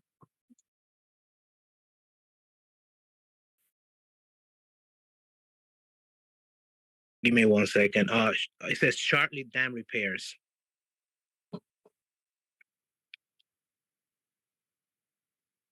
Which account is that, James? Is it the 2-06 account? That's the one, the 6014-17-15. I don't have that one. I only have the 2-06 account. If you're telling me that we have $44,000 in one of the other accounts for Chartley Dam repairs, then I'll believe it. But I have another account here that ends in 2-06. That one has 698.92. Yeah, that's the one. So you're telling me that there's two accounts for Chartley Dam repairs. Correct. Okay, so then let's close out the one for 2-06 and I'll keep the 44,000 one. Okay. And then, for instance, we can close out this article because I think $44,000 is enough to get me started with doing an evaluation for repairs. And Madam Chair, I think they're making my point here, what I'm talking about here. Yeah. So there's $44,000 in one Charlie account. There's another 6,000 something in another Charlie account. And then there's also $698. 698. Sorry, I thought it said 6,000. Then there's another 50,000 for the reservoir. So now we're thinking that both articles can be voted no action. No action. I'm okay for this year. Well, all right. Madam Chair. Apologies for taking up your time. No, I'm glad we cleared this up. Bill. This might go back to, comments Zach was just making, but we have I guess I'll say a sizable amount of money in several accounts for issues on what's deemed high risk or whatever dams, why isn't this like normal maintenance then? It sounds like we're waiting, saving. And now, we should be checking something. Why isn't this being checked on an annual basis or whatever? I mean, the money's there. What are we doing with it? Madam Chair, Yeah, Zach. I'm gonna try to be polite. Madam Chair. You can do it, Zach. Bill, they don't, I mean, I don't want to be condescending and I don't want this to come off the wrong way, but they don't even know they have the money there, Bill. I mean, I'm speechless. I'm speechless. Madam Chair, Yes, Cody. this will be one of the few times you hear me playing devil's advocate, but I will do it. I understand it, and James and John and Mike, correct me if I'm wrong. These were allocated funds set aside in a separate bucket to be used as needed, that for operating budgets year over year, when it doesn't get spent, it automatically gets certified as free cash the following year. These, like, we have to vote on it, but if it doesn't get spent, it gets rolled into free cash. These are set aside for the special purposes, and if they aren't spent year over year, they still sit there and can be used in future years. And we only do a reevaluation of those accounts once we determine the amount of time that they were set aside has gone past for whatever the purpose was. But that, to Zach's point, to Bill's point, I would make the exact same point if it wasn't already made. We have to know what the hell is out there. Like, John, you're the director of the Conservation Commission. Like, you should know that that account exists, that it's your money to spend on this stuff. It's crazy to me that we have accounts out there that we don't know that they're there, because I'm assuming it took you some time to put these articles forward, and you would have never put the articles forward if you knew the money was there. I wouldn't have been here tonight if I knew that this process was not the preferred method of the Finance Committee. And I would have basically made sure that, for instance, I could attend my conservation meeting this evening and not be here. So I will say that, for instance, obviously, I'll take ownership and responsibility of not presenting a good and wasting everyone's time this evening. So I apologize for that. And, obviously, I'll make sure that this doesn't happen again and we can be more, organized in the future. So I apologize. Thank you, I John. will say, I don't see it as a waste of time if we've uncovered this and we've corrected the issue. As long as it's not an issue going forward, like, that's the whole point of this process, is to ask the questions and make sure that it's taken care of. So John, I don't want you to feel like it was a waste of your time or a waste of our time, because that's the whole point of this. We just, for whatever reason, in years past, the questions haven't been answered or haven't been asked. And budgets are tight, we're on a shoestring, and so the questions are being asked. So I don't want you to feel like it was a waste of your time, or that it would have been better spent elsewhere, other than, obviously, we don't need the articles if you've got the money already. Yeah, it sounds to me that the articles, 12, 13, 14, 15 can all be struck. If that's okay with the Finance Committee, I think that's a good route, because it seems that I have sufficient funding moving forward. So I guess that's all I have, and I thank you for your time this evening. Thank you, John. Question for you, Mike. Yeah. I should know the answer. I really should, but I'm gonna ask the dumb questions. So 12, 13, 14, 15, they can't just be like taken out of the warrant at this point. Is it too late for that? We have to vote on these? No. No action, or can you just take them out and we don't have to vote on them? We can take them out. Okay. So would everyone prefer we do that? Just take them out? Yes. Madam Chair. Yes. Just one question on 12 and 13 to John, just to make sure the funds that exist in those accounts, you could fund Articles 12 and 13. So those expenses for doing the inspections could be funded from those other accounts. So this year, just so everybody's aware, we can fund those from our budgeting items for personnel, outside consultant use. So we have sufficient funds to budget them for this year. So moving forward, we'll make sure to have enough funds being requested for the next year, which will be the next fiscal year. So for the next 2 years, well, fiscal year 25, we budgeted for that as well. So we are all set as we move forward with those, if that's the direction that we're going to move as part of the finance committee. James, you have something? Yes, John, you say you have 50,000 in which account? So we have the Norton Reservoir repairs for the one ending in 5,800. That one has 50-something thousand dollars in it. Is that correct? I'm not sure which one that I don't see that. You said ending in 5,800? Yeah. 444-171. Oh, that's a Zero, capital zero. project. Yep. Okay, I got it. Give me 1 second. I just want to triple check since we're here. You said 444? No, that's 54-71036. The first 3 digits are 444. Yeah, 444. Yeah. Yeah, you have $54,710.36 there. Okay, that's what I thought. And I also want to emphasize that I do send out a monthly management report to the board, to the finance committee, and all of these accounts are listed there. Yeah, it could have been an error on my part with No, getting the I two mean accounts. so that the finance committee does have it too. So not, you have it, but they also have it. They have it in more of a summary, but they do have the account activity. Okay. But what I'll do is I'm gonna put it in Excel in a easier to read format, and I'll send it out to the board. That would be great, James. All right. Okay.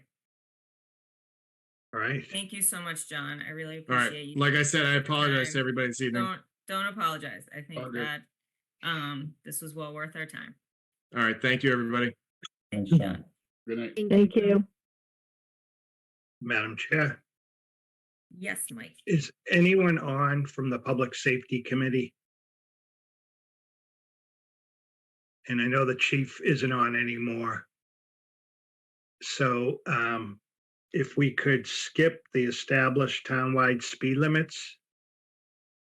And I know the assessor has been on, that under old business, Denise was coming back with information on the 2 articles that she had. Okay.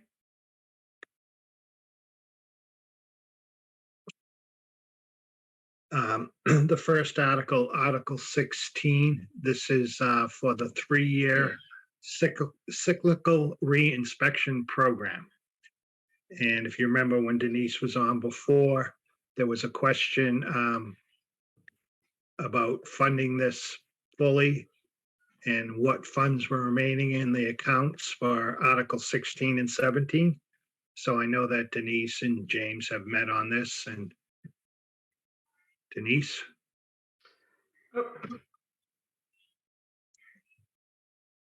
Hi, everyone. Hi, Denise. Okay. Here I am. Okay, so I looked over the accounts. So for Article, which one are we on? The 3-year. 3-year cyclical? Yes. So it's kind of combined. So the account that I have right now is so Just for the 5-year on top of it. So what I just need for this year, for the 3-year cyclical, is for Article 16 and 17, for those 2 together, all I really need this year is 13,000. If you wanted to split it up over the next few years. Okay, but I'm still going to need for FY 26 and FY 27. I'm still going to need the 110,000 per year for those 2 years going forward. So how you want to put that in the budget or an article, going forward, I'm not sure what you want to do. So for FY 25's budget, you need 13,000 for Article 16 and 13,000 for Article 17? No, or just 13,000 for 13,000 both? combined. For both, okay. Combined, because what had happened again, I'll just remind you that the reason why I have money in that account is because during COVID, we couldn't finish doing the cyclical program, which is inspecting the homes. So that money was there. We have been using it slowly over the last couple of years. I've been doing some inspections. That's why I don't have all of that money in there. I have been using some of it. So, but the 13,000 would be great to finish that off. Madam Chair, Okay, yes, Joe. Denise, can you break that down on a per article basis for us? Because we'll need to vote those separately. So what I would do is I would just go 13,000 for Article 16. Okay. And Madam Chair, Strike 17, yes, Yeah. Mike? that was going to be my question. We can just remove 17 from the warrant? Yeah. Anyone have questions for Denise? Madam Chair. Yes, Cody? So this is one of those hidden budgets that's separated aside. We're talking about like we'll fund this and then it becomes a budget item for next year. But within that account, that's for 3-year cyclical and 5-year recertification. So the funds that are set up in that account are being used for both 3-year cyclical reinspection and 5-year recertification program. Just to be clear, I don't want to get into an issue where we put it into an account and that account was only supposed to be for the 3-year reinspection program, not recertification or vice versa. Like if that account is set up and it can handle both, then do we need to modify Article 16 to say 3-year cyclical reinspection and 5-year recertification, or does it? Yeah, make that's a good point, Cody. Mike, what do you think about that? Do we have to reword this Article 16 to encompass both programs? Denise or James on your program, Denise? I didn't talk to James about that one. James, are you on? What do you think? I am really sorry. I was working on the article spreadsheet.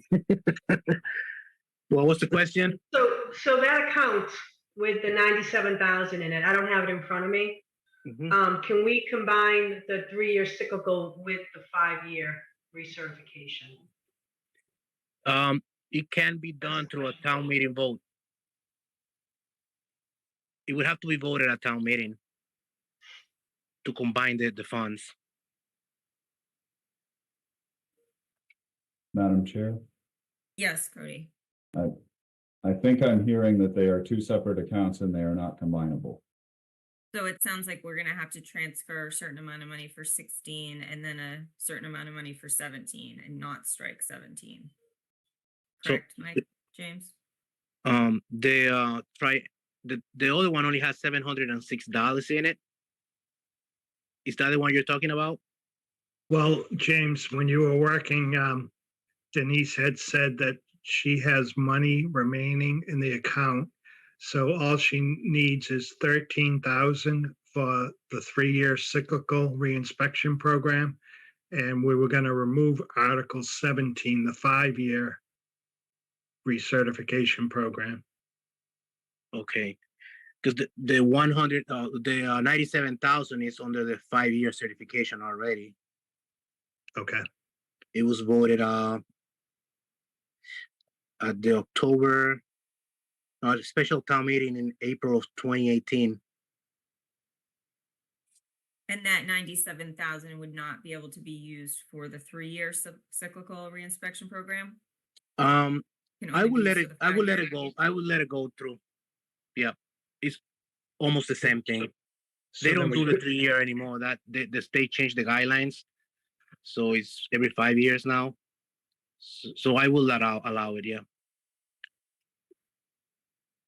Madam Chair, Yes, Cody.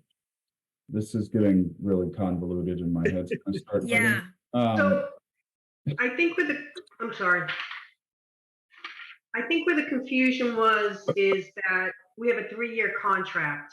And I think he just worded it as 3-year cyclical program because we have to do cyclical every single year, where it's a 3-year contract. That's just how the vendor worded it.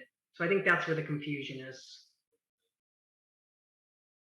And the 3-year contract, we're at the end of the 3 years, and so this is re-upping for another contract year? This is the new contract we just got. This is for 25 through 27. And we've got $97,000 in the account. Right, left over. And How much was the total that we needed? For each year is 110,000. Just needed 13,000 more to be able to. So I just need 13,000 for this year, for 25. Okay. Joe? So does that mean that we don't need Article 16, but we need Article 17? Since Article Yes. 17 is. I mean, whatever way you Yes. want to do. You're right. Yeah. Okay. Madam Chair, Sure we get it right. I'm also confused. Why do we have a 3-year contract and a 5-year recertification? So the contract is for 3 years. The 5-year certification is, that's what the state is required. We used to do a 3-year certification. Then they changed it in 2020 to 5 years. So even though we still have to do cyclical program every single year, but because he gave our contract with him is always a 3-year contract, he's just splitting that up over the 3 years, the cyclical part of it. Does that make sense? Okay, so it's $110,000 a year for the next 3 years. The contract is inked. And we will owe $110,000 a year for the next 3 years until the contract is re-upped, and that's part of the 5-year certification is. This part, yeah, this is part of the 5-year certification. Then for the next one, well, after these 3 years, then that next 3-year one will be part of the next 5-year certification, probably. At the end of it. So And I think we comes. asked, on the last time you were on, we asked, we're not getting a discount for signing a 3-year deal. No, I don't think we are. But also, the camera systems, there's only a few out there. If we didn't stay with this camera system, it would cost thousands and thousands of dollars to bring in a new company and move everything over. Okay, So I mean, we can do a 1 year. It doesn't matter, but it's easier just to do the 3.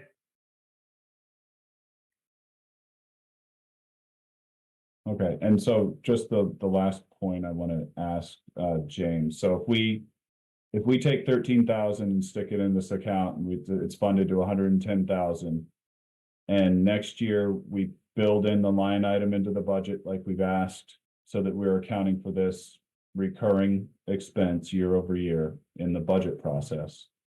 Whatever is left in this account at year end would then have to be recertified as free cash, or could the balance of it be pulled over and we would only need to fund the line item budget for the difference between what's remaining and the amount that's needed? That would be up to the finance committee to decide how they want to handle it. If there is any money left at the end of the year, I can close it out to free cash and it will not be available. And then we'll just do the line item budget for next year. Or we can leave the balance in the article account and only fund the difference for the budget. I mean, you're picking your poison at that point. Okay, thank you, James. No problem.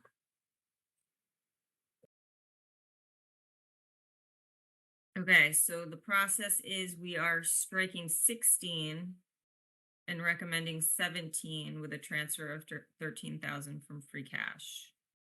Is that what we have landed on? Mike?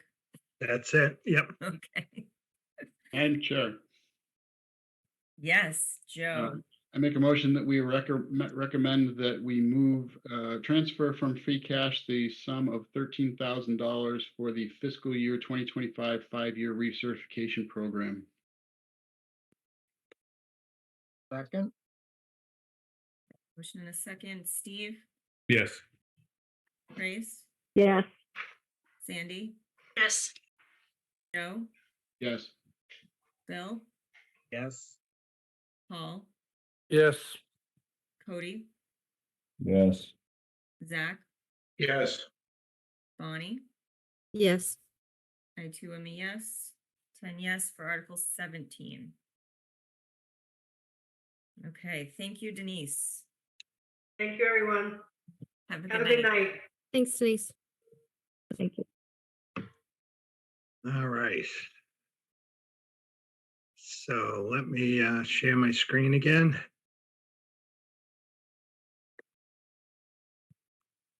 And Mike, did you say we were going to take up the townwide speed limits at a future meeting? Is that what you said earlier? yeah, so the chief can be on Okay, all right. if you don't mind. That's fine. I just wanted to make sure I heard you right.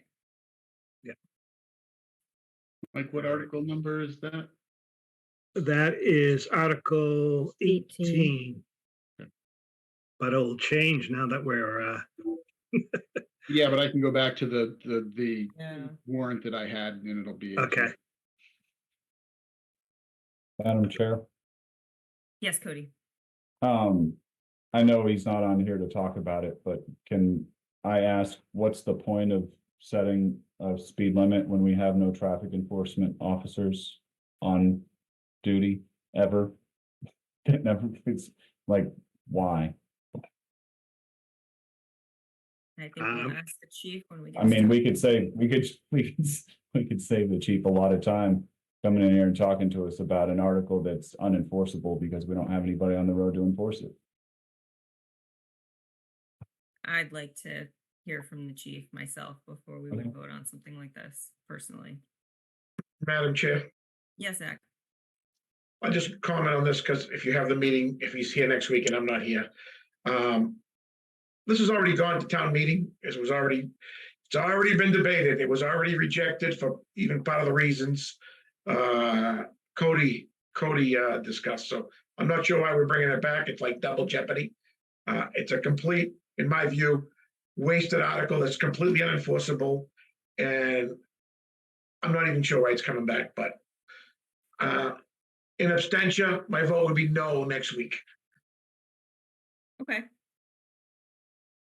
Madam Chair, Duly noted, Zach. Who said that, Joe? that was me. I'm looking at the article now and I do remember voting on this at a previous town meeting, and I don't honestly know if the wording is any different, but this article is specifically trying to accept the provision of Massachusetts General Law, Chapter 90, Section 17C. So I don't know if that's a difference from before, but that's the thrust here.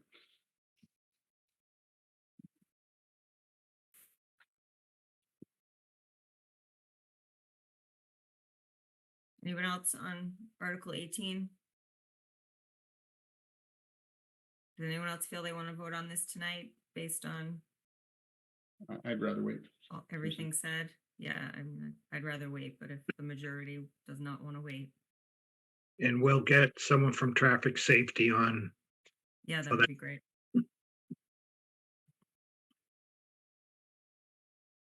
All right. Do you want to go to budgets? Oh, yeah. All right.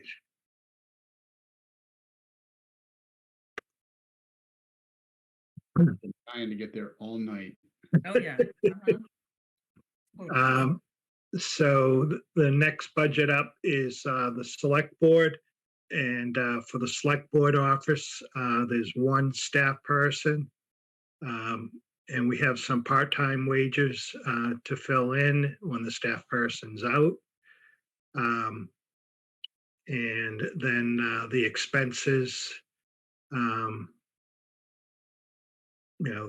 of $3,600, same as last year as the request.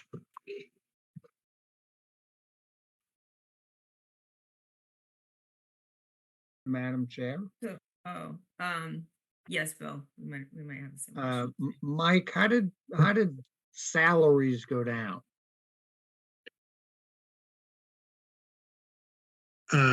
The salary is actually an increase. Well, from department requests to yours, that went down. Right. So my request is a smaller increase than originally. Department Is it- request. That's not a contract? No, Okay. So the incentive pay is not part of the contract, Mike? no, there's no, it's not, That's no. what, that's what your request is Y- lower yeah. there. Your Yeah. recommendation, I mean. Yeah.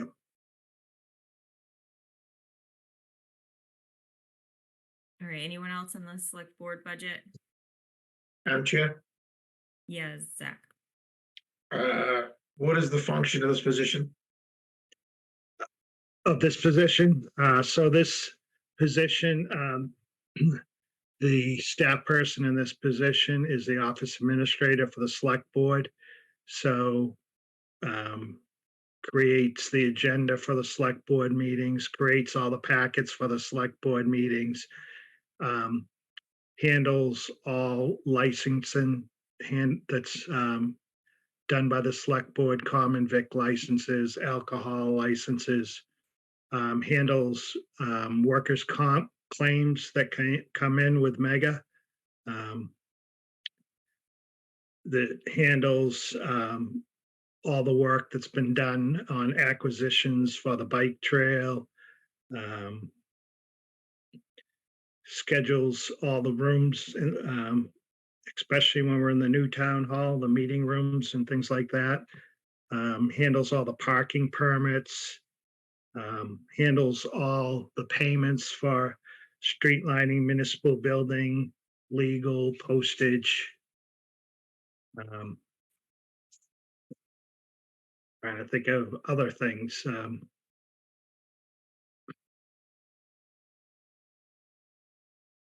I could Sounds put- like a hodgepodge position, Mike. Yeah. Handles workman's comp claims. Isn't there an HR person to do that? Traffic lights. I mean, I don't even get this position. I mean, it's whatever. Substitute law. All the municipal building work, all the payments for all those, that is done through this position.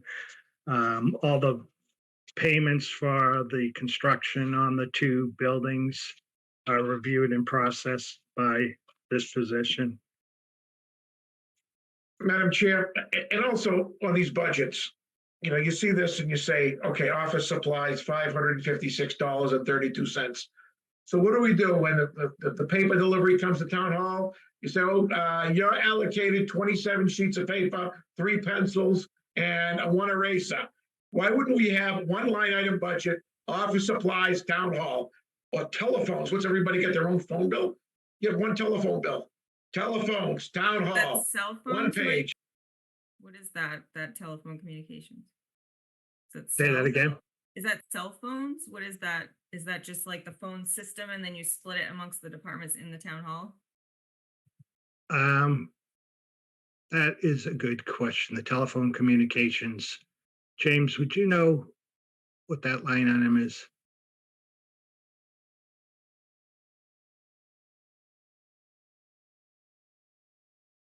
I think my point is, Mike, why do we have all these as fixed expenses to the town hall? This is stuff that everybody uses the phones, everybody uses the paper, and everything else that's there. Madam Chair, Yes, James. that expense is for a cell phone. Cell And phone. one of the reasons why office supplies and some of those expenses are listed separately is we need to account for each department total cost. If we lump it all into one bucket, then we wouldn't know what the true cost of running the select board's office or the accounting or treasurer or assessors. It would be all lumped into one account. I don't have a problem with that either, but that's just the way it is in the whole state of Massachusetts. So I have a question, Mike. So it looks like overall this budget's gonna increase by less than 1%. The expenditures here are now, were there turnbacks last year from the expenditures? Because I see you've definitely decreased several of these line items. Are you basing your decreases, recommendations here based on like the turnbacks that came in last year for these expenditures? We are, and also just that we don't have any choice, so we have to cut back all the line items. Anything that could be considered somewhat discretionary.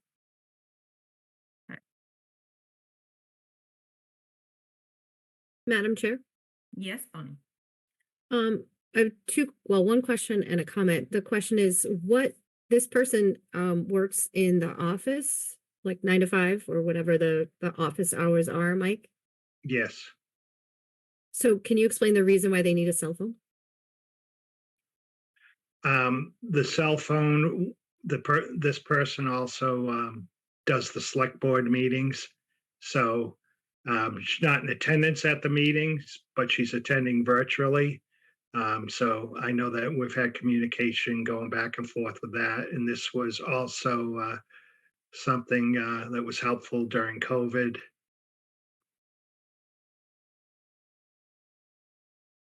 Okay. The other thing I was just gonna say is, I don't remember exactly what the amounts are for the admins and other departments, but every year I feel like I'm struck by the difference between the salary for this department and others. So I just wanted to go on record saying that this seems high for an admin position to me. And again, I don't know exactly what the other amounts are. Maybe we're gonna get to a few of them, but in comparison, it seems high. Has this position been compared to other town halls, Mike, as far as the select board's admin It has. position? It has. And in the salary survey that was done recently, the range for this position was anywhere from 56,500 to 79,100. And the current average for this position was 70,500. Madam Chair, Yes, Cody. do we have a relativity point for those various ranges? Because the 79,000 for like city of Taunton, where their budget is multiples of ours, or, you know. No, the salary, this salary survey was done using comparable communities based on population and revenue. Madam Chair? Yes, Sandy. Mike, do you still have the results of that? Like, is there a summary of that we could take a look Sure. at? Perfect. Sure. When was that done, Mike? How many years ago? It was recent, right? This year. It was this year. Okay. Are there any other comments, questions on the select board budget? Madam Chair, Yeah, Joe. sort of to go with what Bonnie was saying, it does seem odd to me that so many of our town salaries are below average, yet our admins are above average. I don't know how we address that, but that seems off kilter to me. You gotta pay to get good people. That doesn't seem to be our policy in other places, though. Right. Well documented, we can't afford it. So that's one of the reasons why I bring it up, is that there is such a discrepancy, that we're paying this person quite a bit in relative to their range, it seems. So I'm just curious if the same is true for the other folks that are in admin positions relative to the range for their position. Madam Chair, Yes, Tracy. Mike, if she is not union, can you explain to me the longevity pay and the incentive pay? Yeah, longevity is in the wage and salary plan. And then incentive pay is for other duties. You know, as the amount of duties increased, different things that she was given incentive pay for. That don't fall under her job? Right. So, as was said earlier, workers' comp is something normally that would have been handled by an HR person, but we don't have HR, so that fell into this position. And also the energy aggregation program management. Okay, thank you. Yeah. Madam Chair. Yeah, Zach.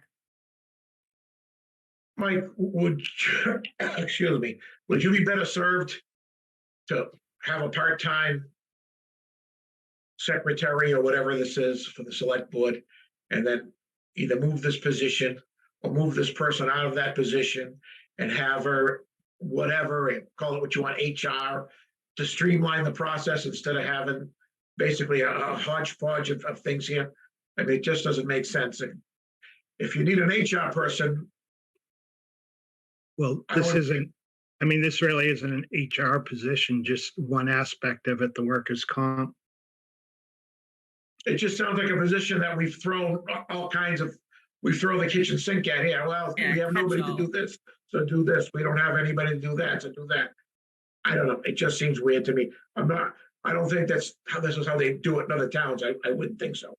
Oh, they definitely do. In small towns, I mean, if you're larger and you have money like Mansfield does, you're able to have an HR person, you're able to have a finance director, you're able to have a social media person. We just don't have that. So unfortunately, we get stuck handling these things.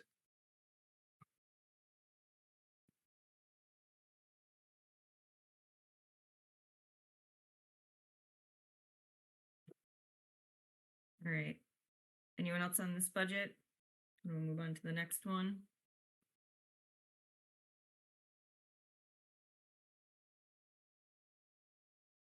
Let me see.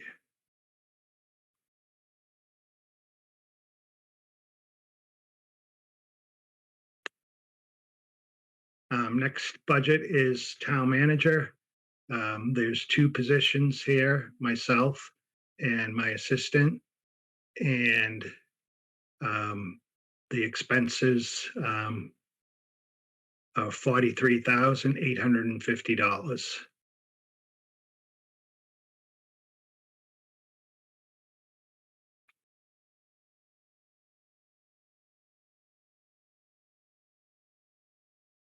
Anyone question, comments on this budget? Madam Chair. Yes, Joe. Mike, on the survey that you mentioned earlier, where does the town manager admin fall in that range?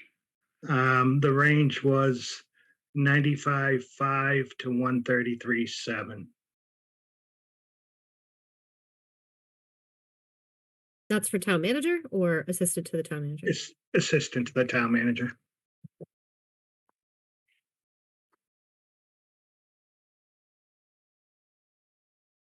Madam Chair? Yes, Sandy. Like, what kind of cuts that number of 22,000 for the charges and expenditures? What will you have to cut in order to get it down to that number? One of the main things is the contracted services. We've cut that from 30,000 to 10,000. And the main thing in that was the funds to hire an HR consultant when we need an HR consultant, and any consultants we'd need if we needed help on any projects, that if we're looking for grants and needed help with those grants.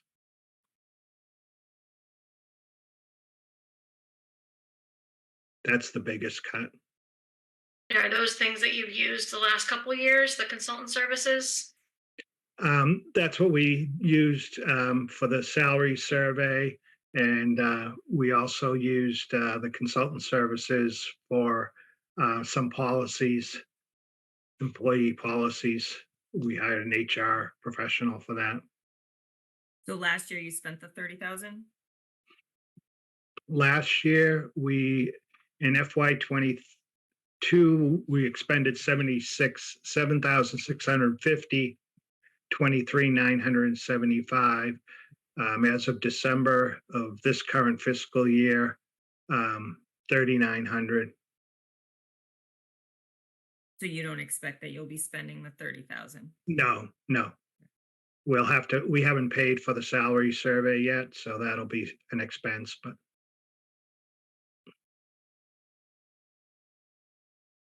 Any other questions for the town manager budget? Madam Chair? Yes, Tracy?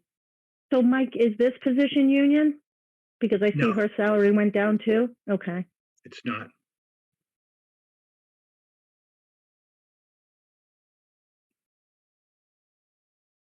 So the incentive pay also is for duties not in her regular Correct. posted position? Yeah. Like, what would that be? What is it you're asking? 9,000 or 8,500? That would be So, extra. sure. So, 3,500 I know is, she prepares the town report. So that's done outside her regular hours. And then, 2,000 something is, for the drug alcohol testing, management of that program, and management of the Federal Motor Carrier Safety Administration program, all part of the drug testing program for drivers with CDL licenses. Okay, thanks. You're welcome. Madam Chair. Yeah, Cody? Just a question on, like the HR side of this, since it just came up on the previous budget item as well. If we don't have an HR person, an HR department, Mhm. how are we managing things like confidentiality?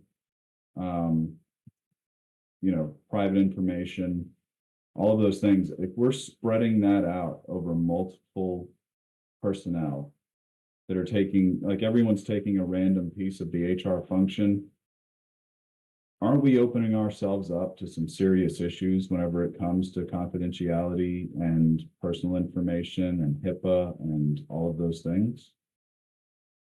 Well, the people that handle it all know about the HIPAA regulations, and a lot of the personal information is all kept by one individual in the treasurer's office.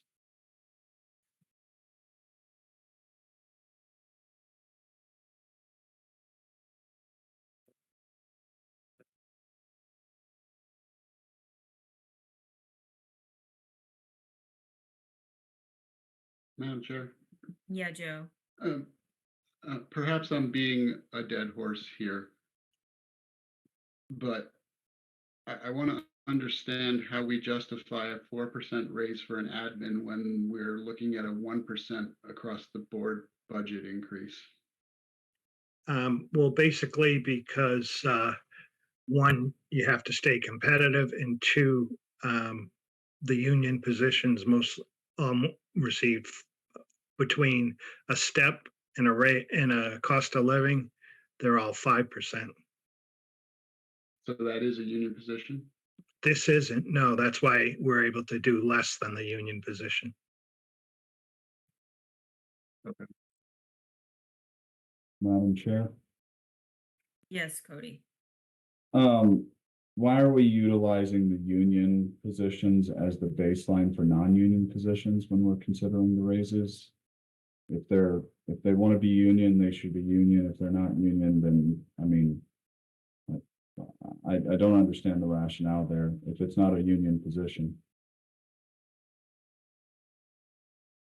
Well, you only have 7 people that aren't in the union, and um, if those people aren't gonna see things close to what the unions get, it's just isn't right.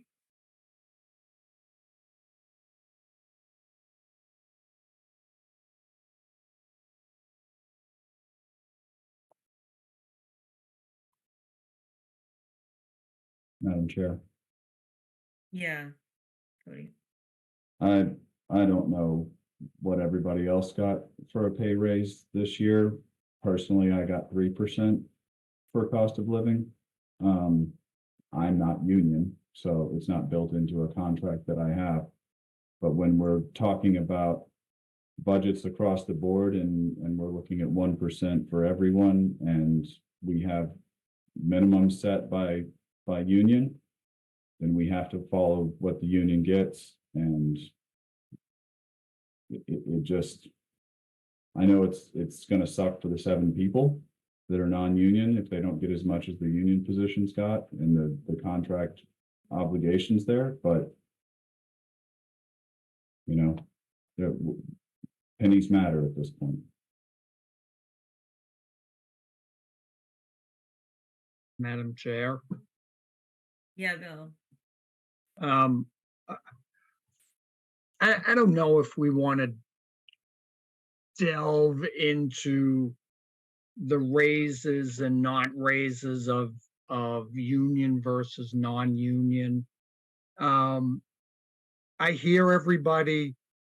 I think the bigger picture is, again, you assume 3% growth,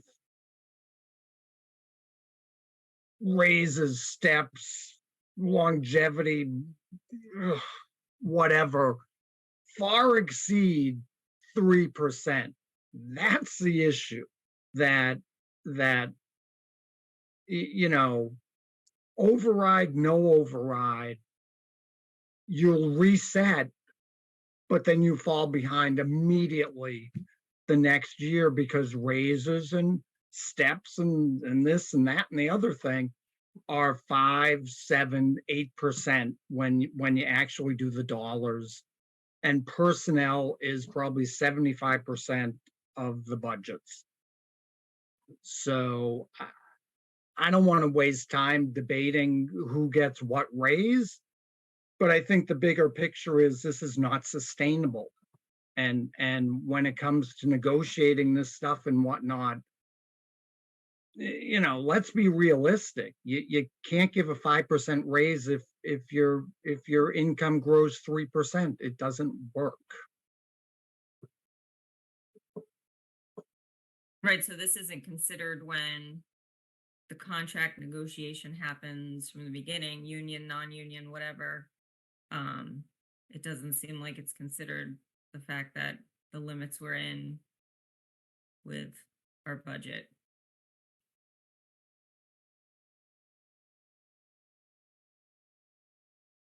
And here we are.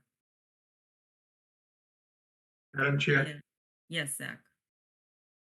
not to go back in circles, but that was my point earlier when they said my analogy about the alcoholic needing another fix. That's the same vicious circle.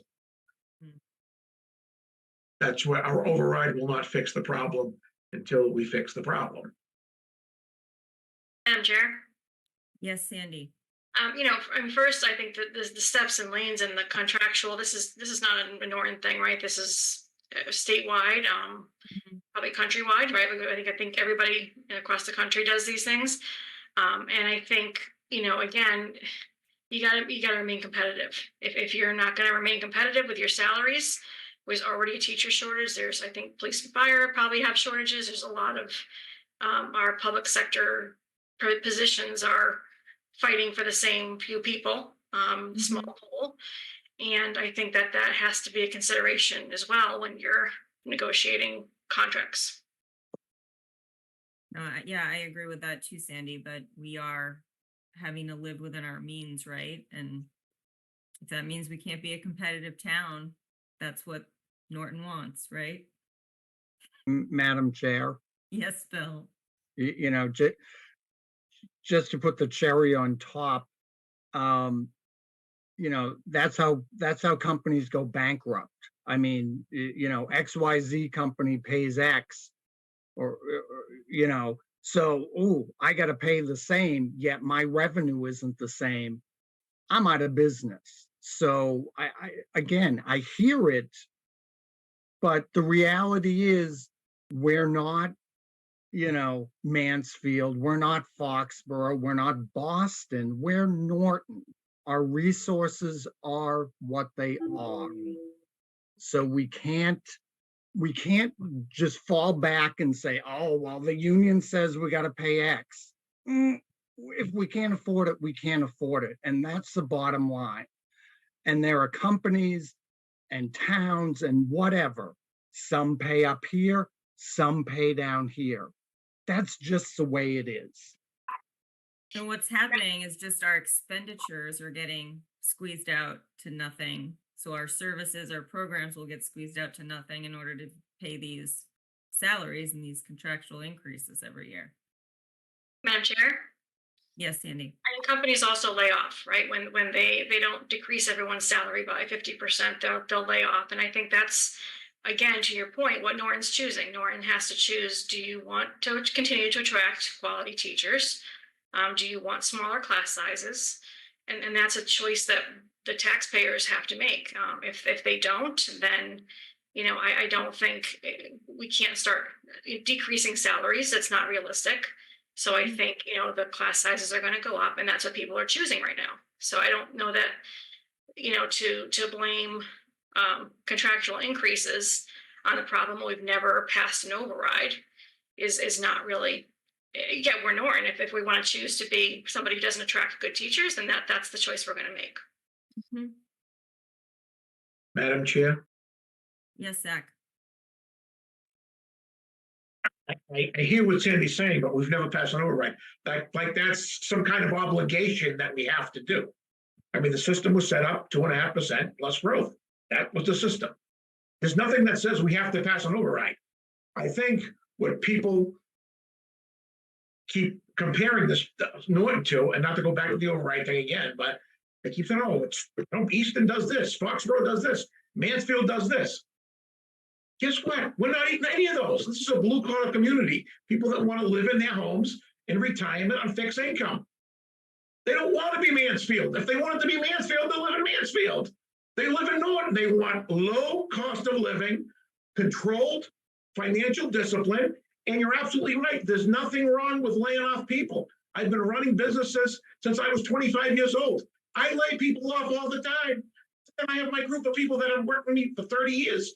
That's people get shocked. Oh my God, we laid off a janitor. Okay. I do that as a course of business. As a cycle, you know, it gets busy, it gets slow. If you don't make those adjustments, you're gone. So I'm not sure what, you know, what the big shock is that we have to lay some people off.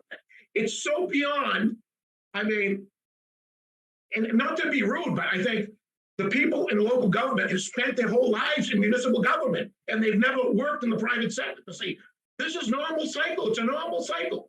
Revenues come, revenues go. You make adjustments. It's no big deal. Madam Chair? Yes, Sandy. That's what I'm saying, Zach, is that the choice is not to lower everyone's salary. The choice is that we have to lay off and that we have bigger class sizes. So there's nothing to say that we have to compete class sizes with the, you know, towns around us. So I get that. I'm pointing out that we're talking about the problem being, you know, all about the contracts and the raises, and we shouldn't give any raises, and we should, you know, knock everybody. I know in some cases I've heard people suggest that the teachers should give back their raises. I think the reality is that if we don't want to increase our taxes, that's the choice, then cuts will have to be made, right? Layoffs will have to happen, just like in a company. So I'm not disagreeing with that. I'm saying that's the reality, and that's what people are choosing right now. And I agree with you. And when those contracts, when you sit down with those unions, whether it's the fire department, the police department, the school department, they need to understand, okay, what percentage raise do you want? If that's what you want, understand that part of your members are going to be laid off because we're stuck on a Prop 2.5. I mean, and you know, so these all happen in executive sessions. I don't know what goes on, but I mean, those conversations should be had with the unions. You want 5%, 6%, 7% for your teachers, that's fine. But X amount will have to go to fill that gap because we don't have the revenue. But I don't know what goes on behind the scenes. I mean, that's would be the logical discussion to have behind the scenes with these people. Madam Chair. Yeah, Cody. If we set aside the discussion about the union jobs and the contractual obligations and all that stuff, the only way that you can cut on that is layoffs. I get it. I don't understand why in any other sector, Zach, your business, private, like it, all of those, everywhere else in the world, if you have a down year, you're not giving 5% increases when cost of living increases across the board are 3%. And you certainly don't give it whenever you're subject to a 2.5% max. Like everyone else here, we're talking about a 1% across the board. If it's not a contractual obligation, where are we coming up with the 5% increases, 4% increases for non-mandatory contractual? Like there's no contract that says 4%, 5%. We don't just get to go, well, all the union ones get 4 or 5%. That's great. They get 4 or 5% and they're union. So that means if we can't afford it, then someone gets laid off. Why are we using that as the baseline here for non-union jobs to say, well, they're getting 5% under union. You're not union, but you work next to them, so you get 5% too. It doesn't make sense. Those contracts may have been negotiated in a different time whenever there was expectation or they had lower headcount or whatever the heck it was. But you can't use that as the baseline here to say, well, everybody gets the same, whether you're union or not union, because we wanted it all to be fair. Sorry, it sucks. We're talking about laying off 40 people from the schools. We're talking about not filling positions that are, needed by people in the town. Why are we in the same conversation talking about giving increases that are not mandated beyond what the expectation would be? If you only get a 2.5% revenue increase, you can't give more than a 2.5% expense increase. Like it doesn't make any sense to me. Madam Chair. Yeah, Zach. Cody, I'm sorry, but I don't agree with you at all there. Just because you're not in the union, I mean, so it's all right to give a 7% to a union member and not to a non-union member? I mean, why did you negotiate a 7% to begin with if under that argument or whatever it may be? It should have never been negotiated. When you sat down with the teachers union, the firefighters union, and the other 20 unions in town, say, it's a 3% budget. We're not having any negotiation above 3%, end of story. And you want to now isolate 7 people that it's not even a rounding error out. And you want to pick on 7 people out of the 500 that work in the town. I don't agree with you there. I think you treat everybody with dignity. And if it's good for the union, it's good for these people. You should have never done it with the unions, and you shouldn't do it with these people either.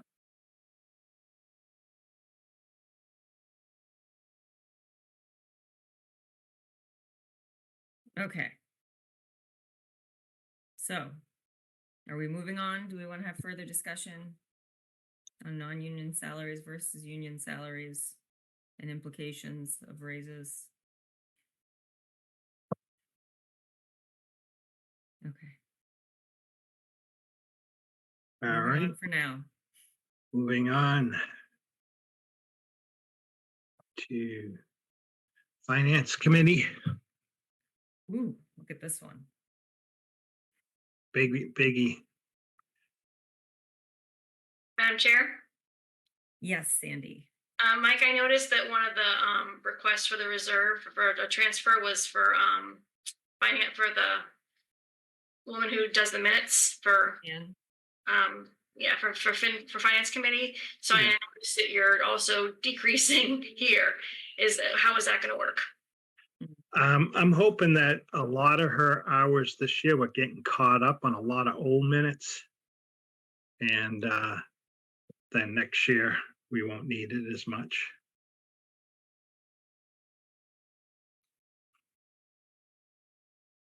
What was that reserve transfer for? What amount, Mike?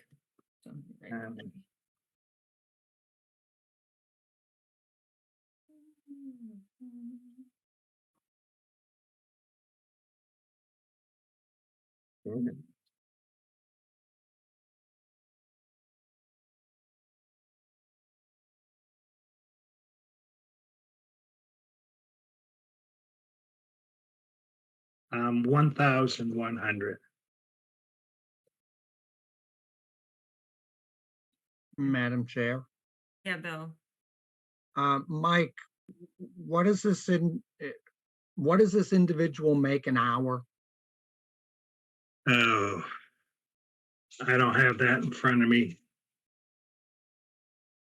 Well, I'm just trying to do the math. Yeah, If we're doing, you know, how many hours do Oh, we let do in a Yeah, year? meetings have been long. Yeah, Lately. I'm not They're sure not that's getting gonna any be enough. shorter. yeah. Yeah, I'll look at that, Bill. I don't have her hourly rate here.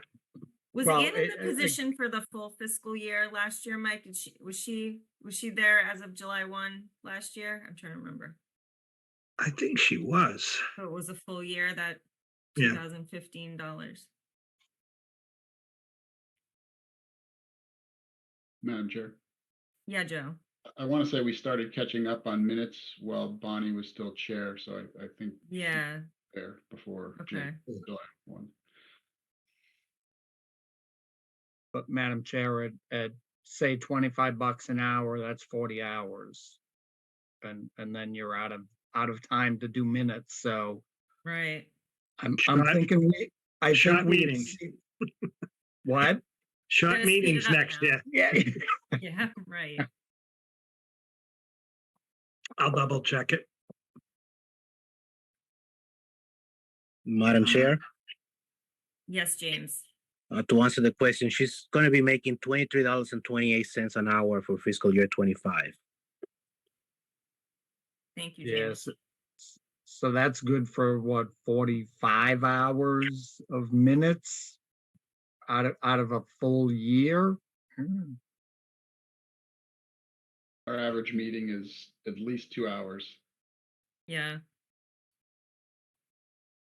I think we need to do the math on that one. It might be a That's little only short. 22 meetings. How many meetings do we have? I don't know. It feels like a zillion, but. All right, I'll review that. Next is accounting. Accounting. And in James's department, there's 2 full-time staff people and part-time. And his expenses have gone down a little bit. Or actually the same.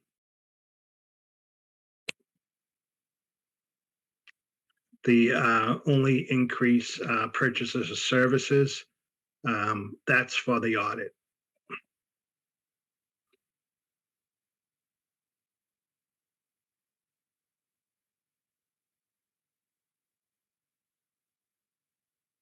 I have questions on the accounting budget.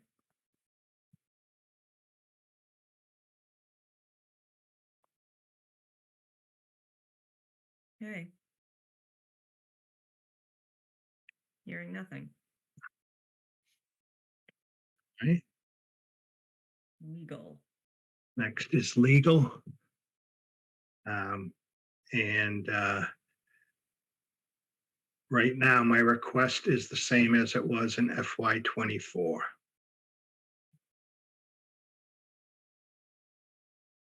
And as of December, we had spent 32,000.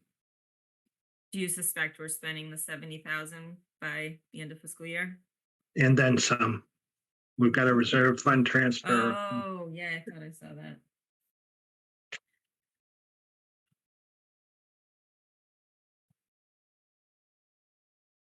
Madam Chair, Yes, Cody. what's driving the legal costs, Mike? I think right now it seems to be appeals of planning board decisions for the most part. We haven't really had much other than that. Is that in any way related to not having a town planner? I think it could be. I'm hoping that there are a couple of those that would have been avoided if the town planner was there. Did I hear correctly that we are getting the town planner back? Tuesday, next Tuesday. Nice.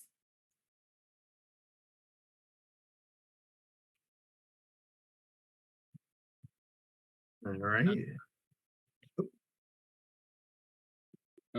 So Mike, is it realistic to assume that if we're already over budget, that we won't need that 80,000 that was requested?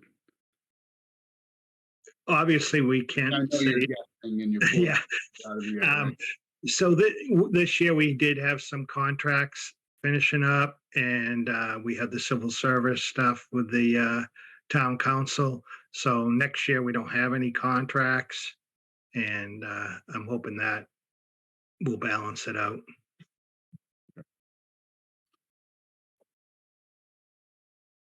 Madam Chair. Yeah, Cody. Mike, you mentioned that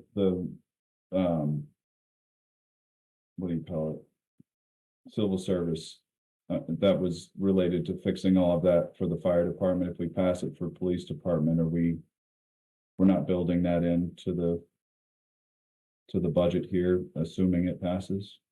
Right. I'm assuming that's gonna pass, and I don't see any issues with it. The unions were all on board.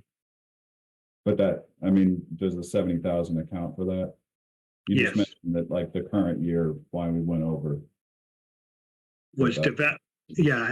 having town council review things to do with civil service and the policies that were gonna be followed.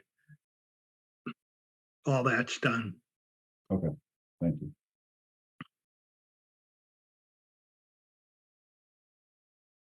Okay, we have municipal building. Okay.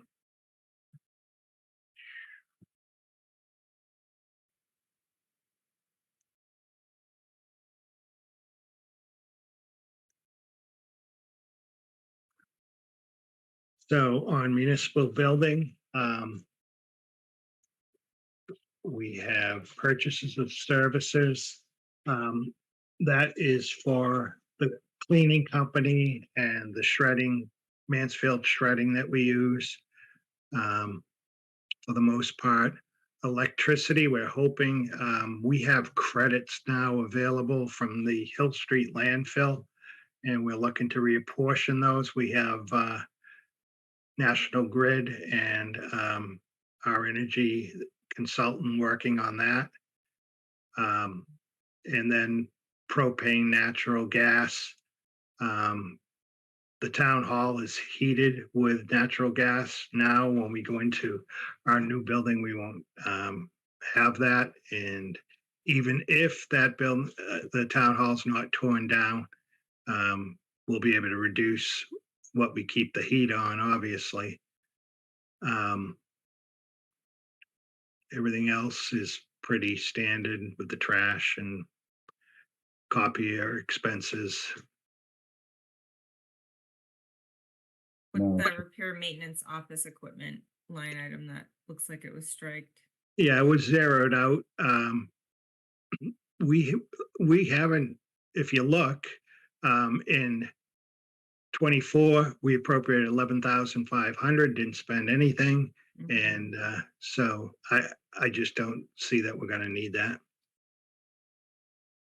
And repair maintenance for equipment, that is the boilers, elevators, anything like that. For the current building. Correct, yep. Madam Chair. Yes, Cody. Mike, when are we supposed to be opening the new town hall? I would say by September, maybe August, but more likely September. So we'll get a full annual bill for heating. Yeah, pretty close, 10 months. And is that building also electric heat? It is, it's all electric. There is no way in the world that our budget right now for electricity on the smaller building is at 30,000, and we're gonna heat that much larger building for $35,000 using electric. There's no freaking way. And Yeah, I don't see how that's possible. And we know that the electricity costs more than gas. Yeah. Because we've already reviewed this for the senior center. And like the increase that went up for projection on the electricity for the new senior center, versus like there's just no way. That's why I said the savings is through the credits we're getting on the solar. Madam Chair, Yeah, Zach.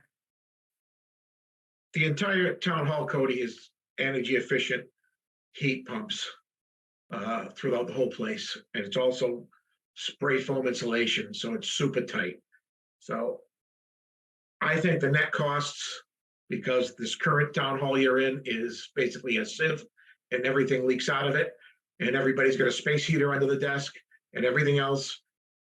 I think you're gonna be surprised that the utility costs in total with heat pumps, anybody that's installed any over the last couple of years, particularly these new Mitsubishi style systems, we'll see a huge savings. Madam Chair, Those credits, Mike, for Yep. that we're gonna be getting, is that gonna be an annual thing, or is it just gonna be for this next year? No, it'll be annual because where the schools have all the solar panels now, some of the credits were going to those buildings. So now there'll be credits available that will put on this building. Madam Chair. Yeah, Joe. So two things. One, Mike, will we have the opportunity to put solar panels on the roof of the town hall? No, No? Okay. The other thing is, just in general, like, unfortunately, this first year, the budget's a real guess, right? Like, we've got no benchmark for what things are actually gonna cost. So, you know, I get that you're doing the best you can with, you know, well, I shouldn't say back of the envelope, but, you know, spreadsheets and so on, trying to figure things out. yeah, we I- did get some good numbers. The architects hired a consultant to give us some good numbers, so. Okay, yeah, you know, I honestly wouldn't be surprised if we come in under, and I honestly wouldn't be surprised if we come in over, because this first year is gonna be the Okay. benchmark, and we just gotta figure it out. Okay. Madam Chair, Yes, Bill. given that this is my favorite subject this year, Mike or James, should the old town hall remain? Is there a way to have a separate budget? Old building versus new building? Just so we know what the carrying costs are of the old. I would have to check into that. I'm not sure how the meters are set up between the fire department and the town hall, but it would be interesting to see. I think it's worth our investigation to, you know, if the thing is gonna stay standing, we should know what it's costing us year in and year out for heat, even though it's gonna be minimal, for, you know, any cost to it, maintenance, repair, because again, we advertised it as falling apart, so we're gonna still have to maintain it. So I don't think it should be melded into, you know, like the new town hall. Madam Chair, Zach.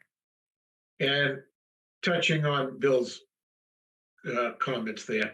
They should also somebody should probably do the math and say if it's $100,000 a year to maintain it, and if we borrow the money to tear it down, and that only costs $50,000 a year, we're maybe better off to borrow the money and tear it down. But somebody needs to do that math. I don't know what's going to be left over from the building projects that can be used to offset as well.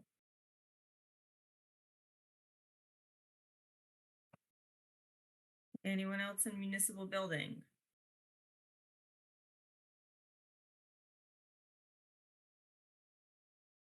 Okay, hearing nothing, we have zoning board. All right.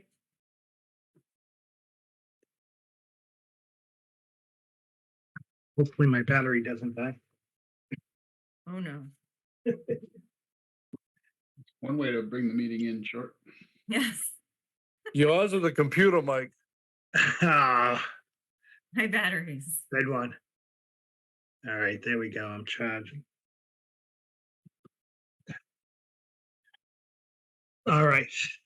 So do you want to do, what do we got? The reserve fund transfers? Yeah, I think you have finance. Oh, no, there's miscellaneous town officers and board expenses, finance committee, zoning board, tree warden, memorial and vets Oh, day. yeah. You want Finance to, committee has a separate, okay, I don't know. I guess you'll explain. well, we did the finance committee, right? Yeah, it's listed again under this miscellaneous town officers and board expenses. See if I can find that.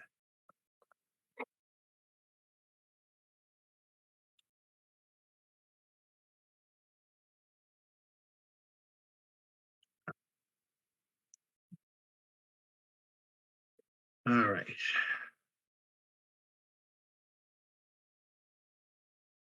So, under this, we just have the finance committee, which we already talked about.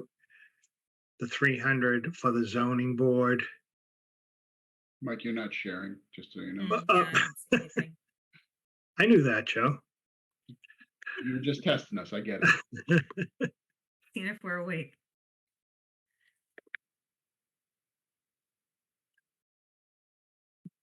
All right. Can you see it now? Yes, yes, All right. sorry. Yeah, the finance committee we already talked about.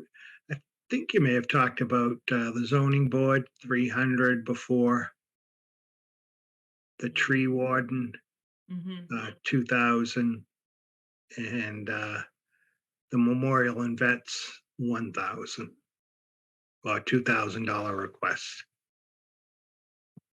Those are for the parades. Yes. So would we not be able to have one of the parades? I think last year, I mean, if you look 2022, we spent 830, 647 in 2023. So Okay. I think we hopefully will be okay with the 1,000. All right, anybody have questions on this? And then Peter has his hand up. I wanted to see. Peter, you have something to say or a question? When is the where's the budget meeting gonna be on Thursday? It's gonna be at the Yellow School? Our meeting is at the Yell School gym on Thursday, Peter, at 7 o'clock. I will be there taking the notes and put them on my Facebook page. Oh, that's very helpful. Thank you, Peter. Thank you. That's why I'm the best.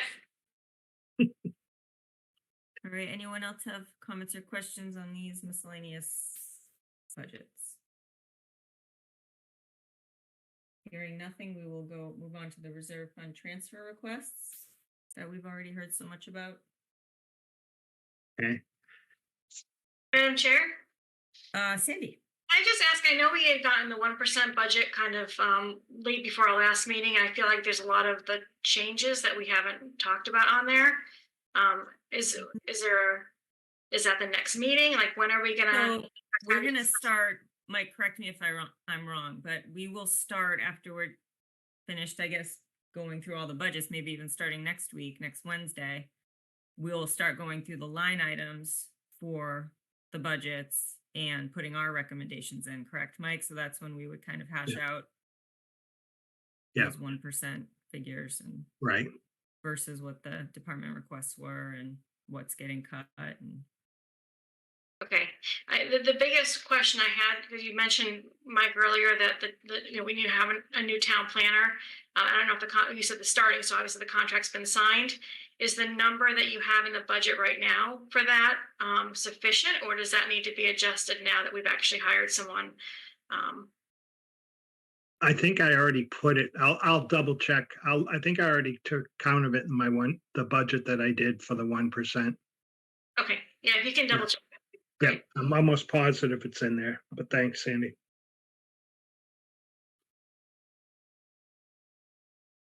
Madam Chair, yes, sir. is there, before you get to the next thing, is there an agenda for the Thursday night meeting? I have not seen one yet. There We've already gone, I want me to just basically tell you, the agenda will be, I'll be talking about the 1% budget and the effects on the general government side. And the superintendent will talk about the 1% budget and the effects on the school side. And Attorney Goldberg will talk about the override process and go over that and answer any questions. And then the last item obviously would be to talk about any possible override and an amount.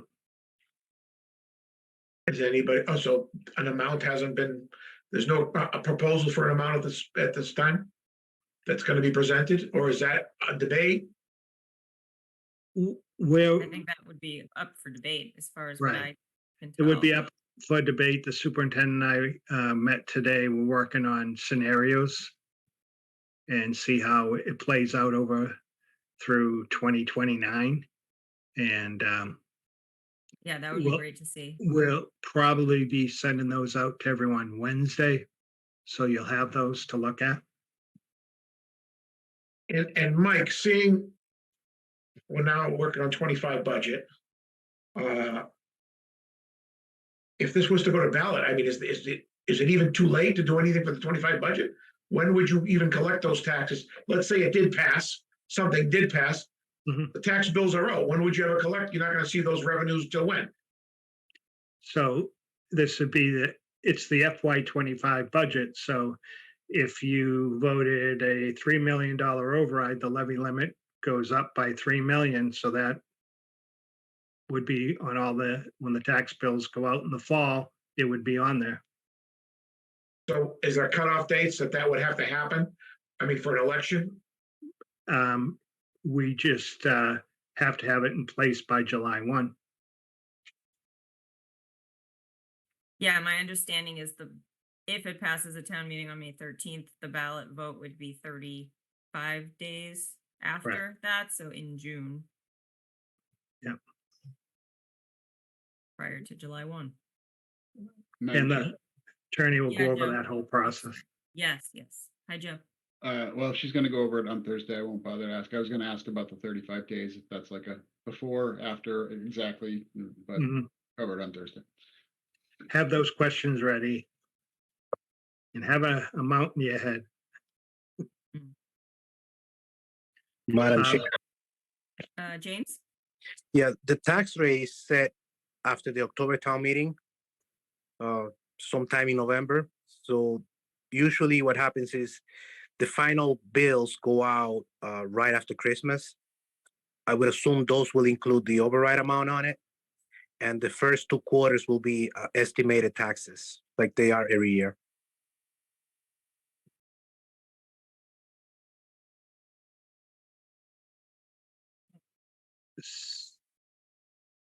All right, reserve All fund right. transfers. All right, so. Get to them. So one reserve fund transfer is a request for $1,100 for the finance committee account. And right now there's $383 remaining.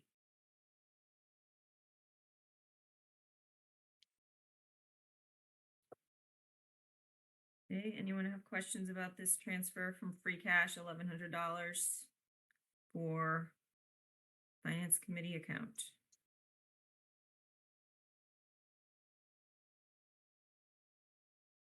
Okay, hearing none.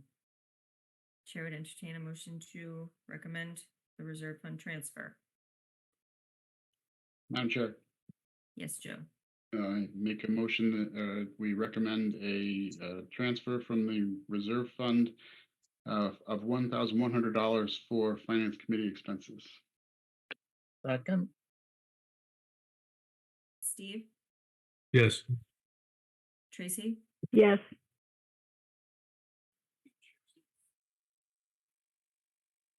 yes, sorry. Yes. Joe, Yes. Bill, yes. Paul, Yes. Cody, Yes. Zach, Yes. Bonnie, Yes. I too am a yes. Madam Chair, Yes, Sandy. skip me. I said Sandy. I thought I heard you Oh, say okay. yes. No, I thought you were waiting for Trace. I didn't hear my name. Sorry. Oh, no. Yeah, I did say it twice. Okay. You are a yes, though, correct? Okay. All right. 10 yes for 1,100 for finance committee.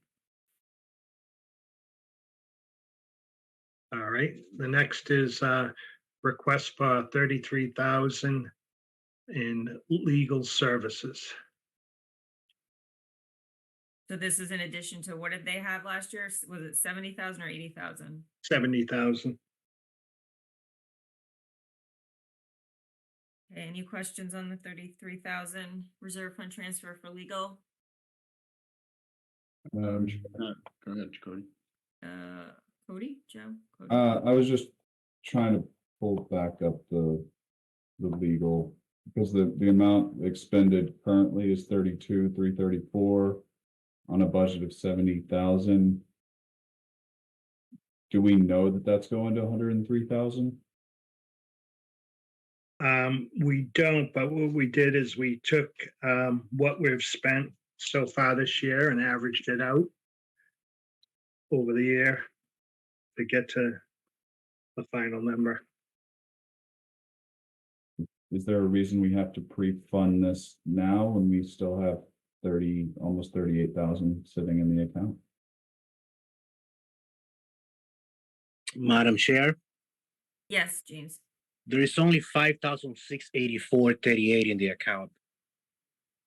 I don't know, are you looking at that through December? I think Yeah, he's it's looking at abated. through Okay. December Yeah. 23, yeah. Got it. Okay. Enough said. Thank you, James. Anyone else on the reserve fund transfer for legal? Madam Okay. Chair, Yes, Joe. make a motion that we transfer $33,000 from the reserve fund for legal services. Second, Okay, Steve, Yes. Tracy, Yes.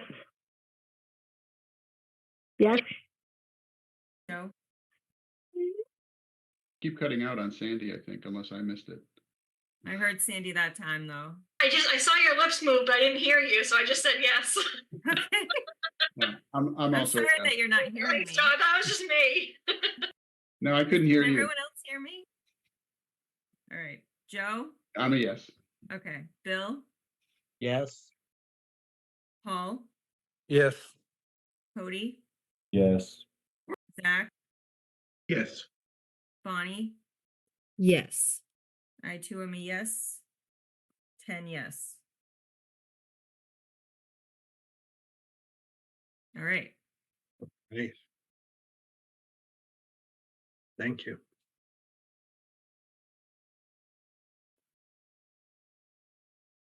Now, a date for the public hearing, have you? Oh, that was all the reserve fund, just those two? Yeah, the only other one I have is I can bring it up later. I just want you to think about it again with an open mind, is animal control. Oh, yeah, that was what, 8,000? Yeah, And we voted no. you voted no. We did, mean, yeah. I mean, he's like police and fire. He doesn't know what's gonna come up. And you know, I know he tries his best with the budget and we didn't, my fault for cutting his budget less than what he wanted. But Is that built into it for this year? The It dog is. officer? Okay. yeah, Because I think there was that was the department where he was gonna ask for a part-time person to offset any overtime. right. And he does have a part-timer now. We've been fortunate. We had a part-timer who then left but this part-timer's been there for quite a while now and she's doing a great job.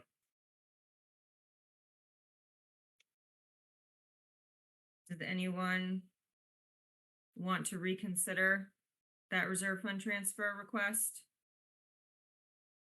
I'll make a motion to reconsider. Madam Chair. If there's a second. I'll second it. Paul Okay, Schleicher. Motion and a second to reconsider the reserve fund transfer of $8,000 for the dog officer.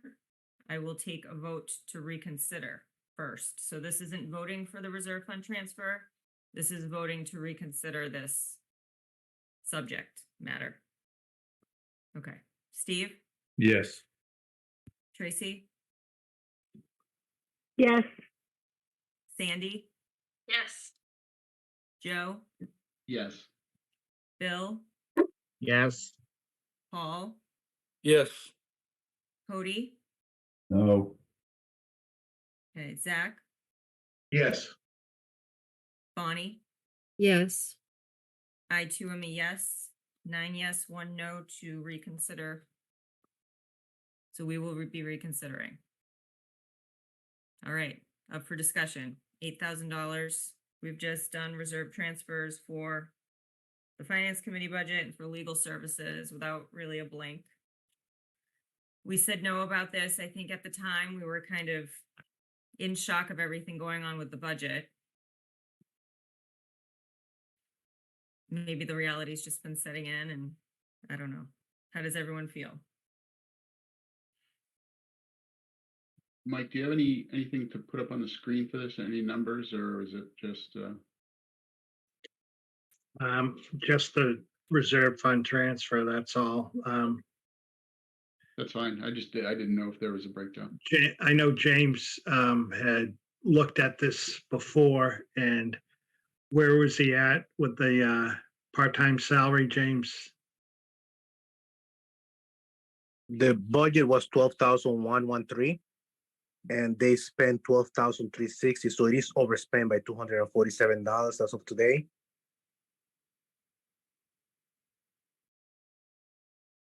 And that money would go back into free cash if it's not spent? Yes.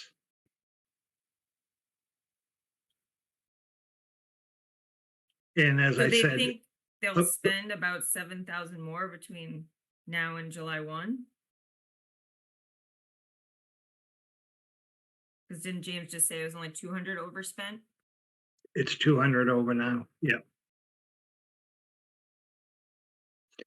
The main reason is because Brian, the animal control officer, has vacation he has to take. Oh, right. And so okay. the town would be uncovered.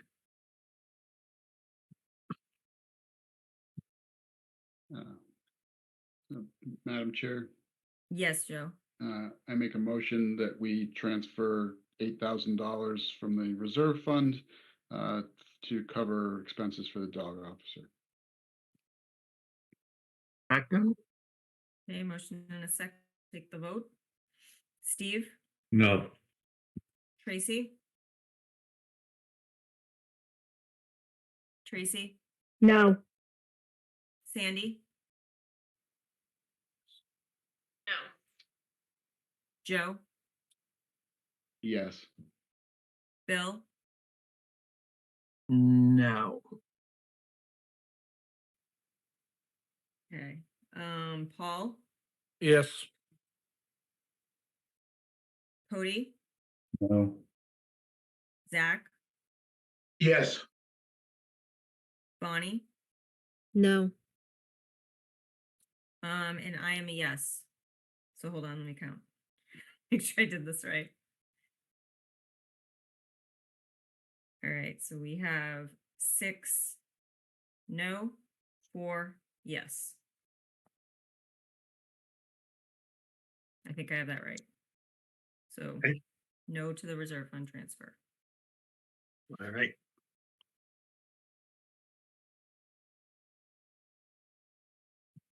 Mike, can I ask what happens now for the rest of the year if we have dog or animal issues?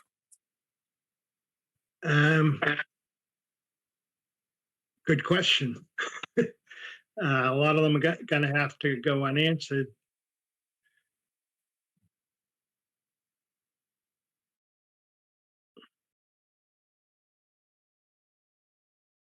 Madam Chair. Yes, Joe. Mike, how much vacation does he have to use up? I know he has 5 weeks total. I'm not sure what he has left. 3 or 4 weeks, though. Oh, wow, okay. Can you use the vacation or lose it? There's no carryover or anything. He can carry over 10 days.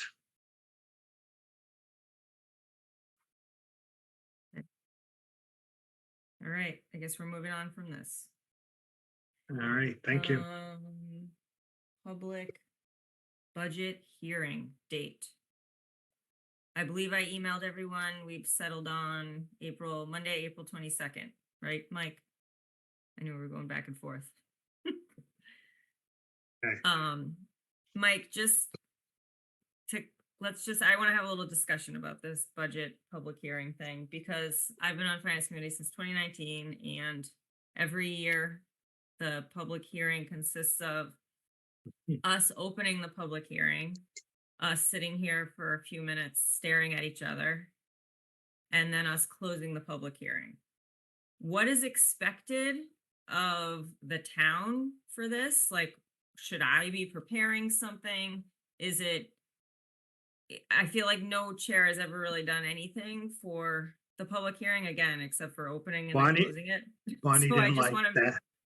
I just want to make sure that we're all on the same page of what we want this public hearing to be going forward. With everything going on this year, we may have an audience this year, so I think the main thing, you just have to be prepared for people that will have questions on the budget and tell them, why we are where we're at. And, it's just, we'll see if anyone does show up. And then the committee members can also weigh in when answering somebody's question too. okay. Zach? I think if we wanted an audience, we should have perhaps started our meeting a half an hour early and done it Thursday night. I don't know if that's too late to do with the timing, but if you want an audience, because you may get 2 or 3 people, and that would be a high number, I think. Madam Chair, Yeah, Sandy. the point of the hearing is to present what we have, right? We don't really have a whole lot right now. We haven't voted on the 1% budget. We don't have the override number. Yeah, I want to have more information. And from what I understand too, Mike, I think it's not just about the budget, right? It's about all the warrant articles that the public could ask us questions on why we're recommending or not recommending, right? Isn't it? Usually, no, it's just the budget. Oh. I read Madam it differently Chair? then. Yes, Joe. So we haven't voted on a single budget yet. Do we feel like our meeting on Wednesday is enough time to get through all of those adequately and then still have a public hearing on Monday? That's my concern, is that we're going to be ill-prepared. So there's no way we're going to be able to get through all the budgets, both budgets, because we're talking about having 2 budgets to go through. That there's no way that's going to happen by the 22nd, but we needed it to happen a certain number of days prior to town meeting, correct, Mike? Yes. And so when I was going back and forth with Mike and Michelle about trying to schedule this, I have limited ability I can't meet that Wednesday of the week of the 22nd. And then I think the Monday after, which I think is the 30th, Mike, I think Michelle was saying that would be too late. 29th. The Is it the 29th. 29th? Okay. I think Michelle was saying that would be too late. I don't know if it'll be too late. It'll be like the latest that you can go. The 29th. So we could do this the 29th then, the public hearing. I understood that that would be too late. I'm sorry, I misunderstood that. So does everyone want to wait till the 29th where we may have potentially more time to go over the budgets? I think we need to, if we're gonna present to people and have something concrete to at least discuss. So I think we have to wait. We can't rush it. Okay. Especially with the environment today. It's not a check the box thing. Yep. Madam Chair? Great. Yes, Bonnie. In addition, I think, I mean, I don't know what the board's feelings are about this, but if we're not finished as of the 22nd, then even with that meeting, we may end up having to have another meeting later that week. And I understand that you may not be available. I'm actually not available the 24th either. But if there are 6 people available, then we need to have a meeting to finish those budgets by the 29th. I mean, they have to be done by a certain time anyway, regardless of whether or not there's a hearing. Yes. But for the hearing, we obviously want to have it finished to be able to present both budgets at that hearing. So Madam Chair, Yeah. if the 29th is a valid date, I would prefer to wait until then and give us as much time as we can have in order to get through this as best we can. Okay. Madam Chair? Cody, I think you were next. I just want to make sure that I'm clear. We will have both the 1% budget recommendation and the alternate override suggested budget that we will be opening for public hearing, or is it just the 1%? I mean, personally, it makes sense for us to have both. So everyone has a clear picture of what is going to be presented at town meeting, because that would be the plan. Okay. Sandy, I think you were next. Madam Chair, I'm just wondering if preemptively, if it would be beneficial just to have a short presentation about the budget, just sort of the highlights for anybody who missed it. And as I say that, I'm willing to help create that if that's something that people are interested in. I'm optimistic that we have a little bit more interest this year, and rather than waiting for people to ask all the questions to have us explain, if we kind of had that up front, it might be helpful, but that's just my suggestion. Yeah, I think that would be helpful to have something to go through and bullet points. It's a lot to talk about. Zach, you had something? Yeah, I guess my question would be, is the public hearing just an informational session, or is it for us to get input from the residents and possibly come back and debate changes? Because if you push it to the end, all we're doing is saying, "Here, this is what it is," ask questions, and it is what it is, and that's it. I understand it to be informational, and then the people can do as they wish at town meeting. That's when they would be ultimately making the decisions, right? I mean, we're just putting our recommendations in. It's not their job to sway our recommendations. It's us as a board.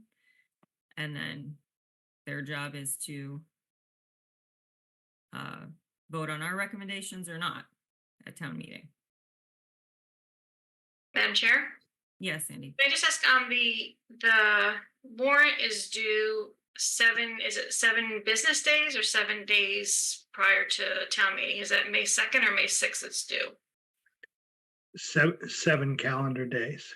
Okay. 7 calendar days, okay. So that does give us time if we, because I do think the public hearing, I mean, maybe I'm misinterpreting it, but just reading through the wording of it, it's before preparing its recommendations. The Finance Committee shall hold 1 or more public hearings to permit public discussion of the subject matter. I feel like it's supposed to be met before we make our recommendations so that we can hear and get that input. Madam Chair. Yeah, I was I just gonna believe- say Bonnie or Bill, do you remember if we've done it I believe it's before? right. So we have recommendations in mind that we have come to a lot of conclusions over the course of several meetings. But this is an opportunity, like Sandy said, for the public to give input. And in theory, we can reconsider anything if it's before the date that our recommendations are due. So to go in the warrant. So in theory, if something were raised and there was a gaggle of townspeople advocating for something, then we could reconsider it and revote on it, and it could change our recommendation in theory.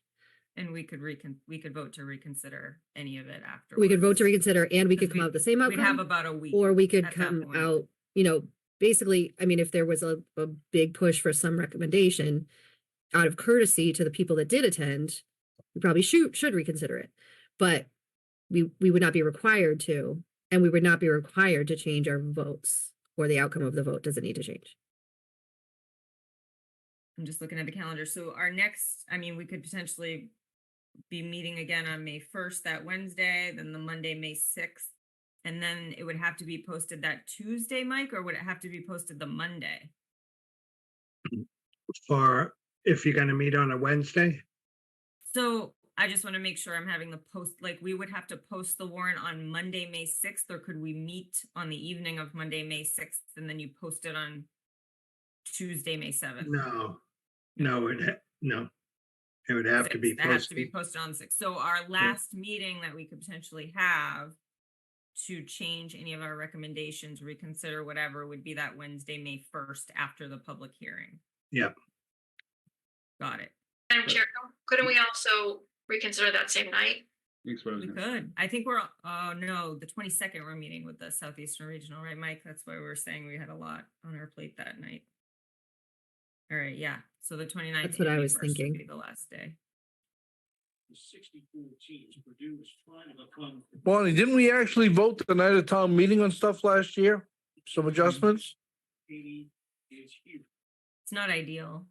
No, it's not. Oh, I know that, That's but only I if we don't know. have more information that we didn't have available to us. But we had shied, this goes back to before my tenure. We've shied away from that. But if we did, which I don't remember, but if we did, it's because we had new information. Like there's sometimes planning board issues, like they had a meeting later than we had our meeting. They may not have been budget related, but they may have been like warrant articles that we always have to make a recommendation on. So I don't remember, but that would have been why. Madam Chair. Right, thank you. I know, Yeah, Paul, I Corey. remember one of them was the town motto thing, and the guy asked us to withdraw. And so instead of not recommending it, he withdrew it, so there's no action. Stuff like that. All right, thank you, Cody. Well, it looks like the eclipse is behind you when you have your camera on. Don't turn around. So Don't it look sounds like directly at we're- it. It sounds like we're landing on Monday, April 29th, public hearing. And, okay, all right. All right. Anything Madam else? Chair, Yes, should Joe. should we? So if we meet on the 29th Mhm. and we decide we need another meeting, we will be unable to do so because of the 48-hour requirement for agendas. Should we plan on having a meeting on the 1st and then Yes, canceling it if we need to? yes. Yeah, Yes, have yes, it yes. posted. Thank you, Joe. Yes. There's been a lot of discussion about open meeting law in our household the last couple of days. Ooh, That exciting. sounds super fun. Oh, Who's kidding? What a fun couple. lots Oh, of to live in the Parker house. to understand. Nerds. Okay. Anything else that we want to discuss? Mike, you didn't have anything else for us, right? No, I'm all set. We do not have any minutes on our plate right now either. So, Madam Chair, yes, I make a motion to adjourn this meeting of the Finance Committee. Second, Okay, motion is second to adjourn. Steve, Yes. Tracy, Yes, please. Sandy, Yes. Joe, Yes. Bill, Yes. Paul, Yes. Cody, Yes. Zach, Yes. Bonnie. Yes. Enjoy the marathon, everybody. I too am a yes. You too, Bonnie. All right. Good night, Night, everyone. everyone.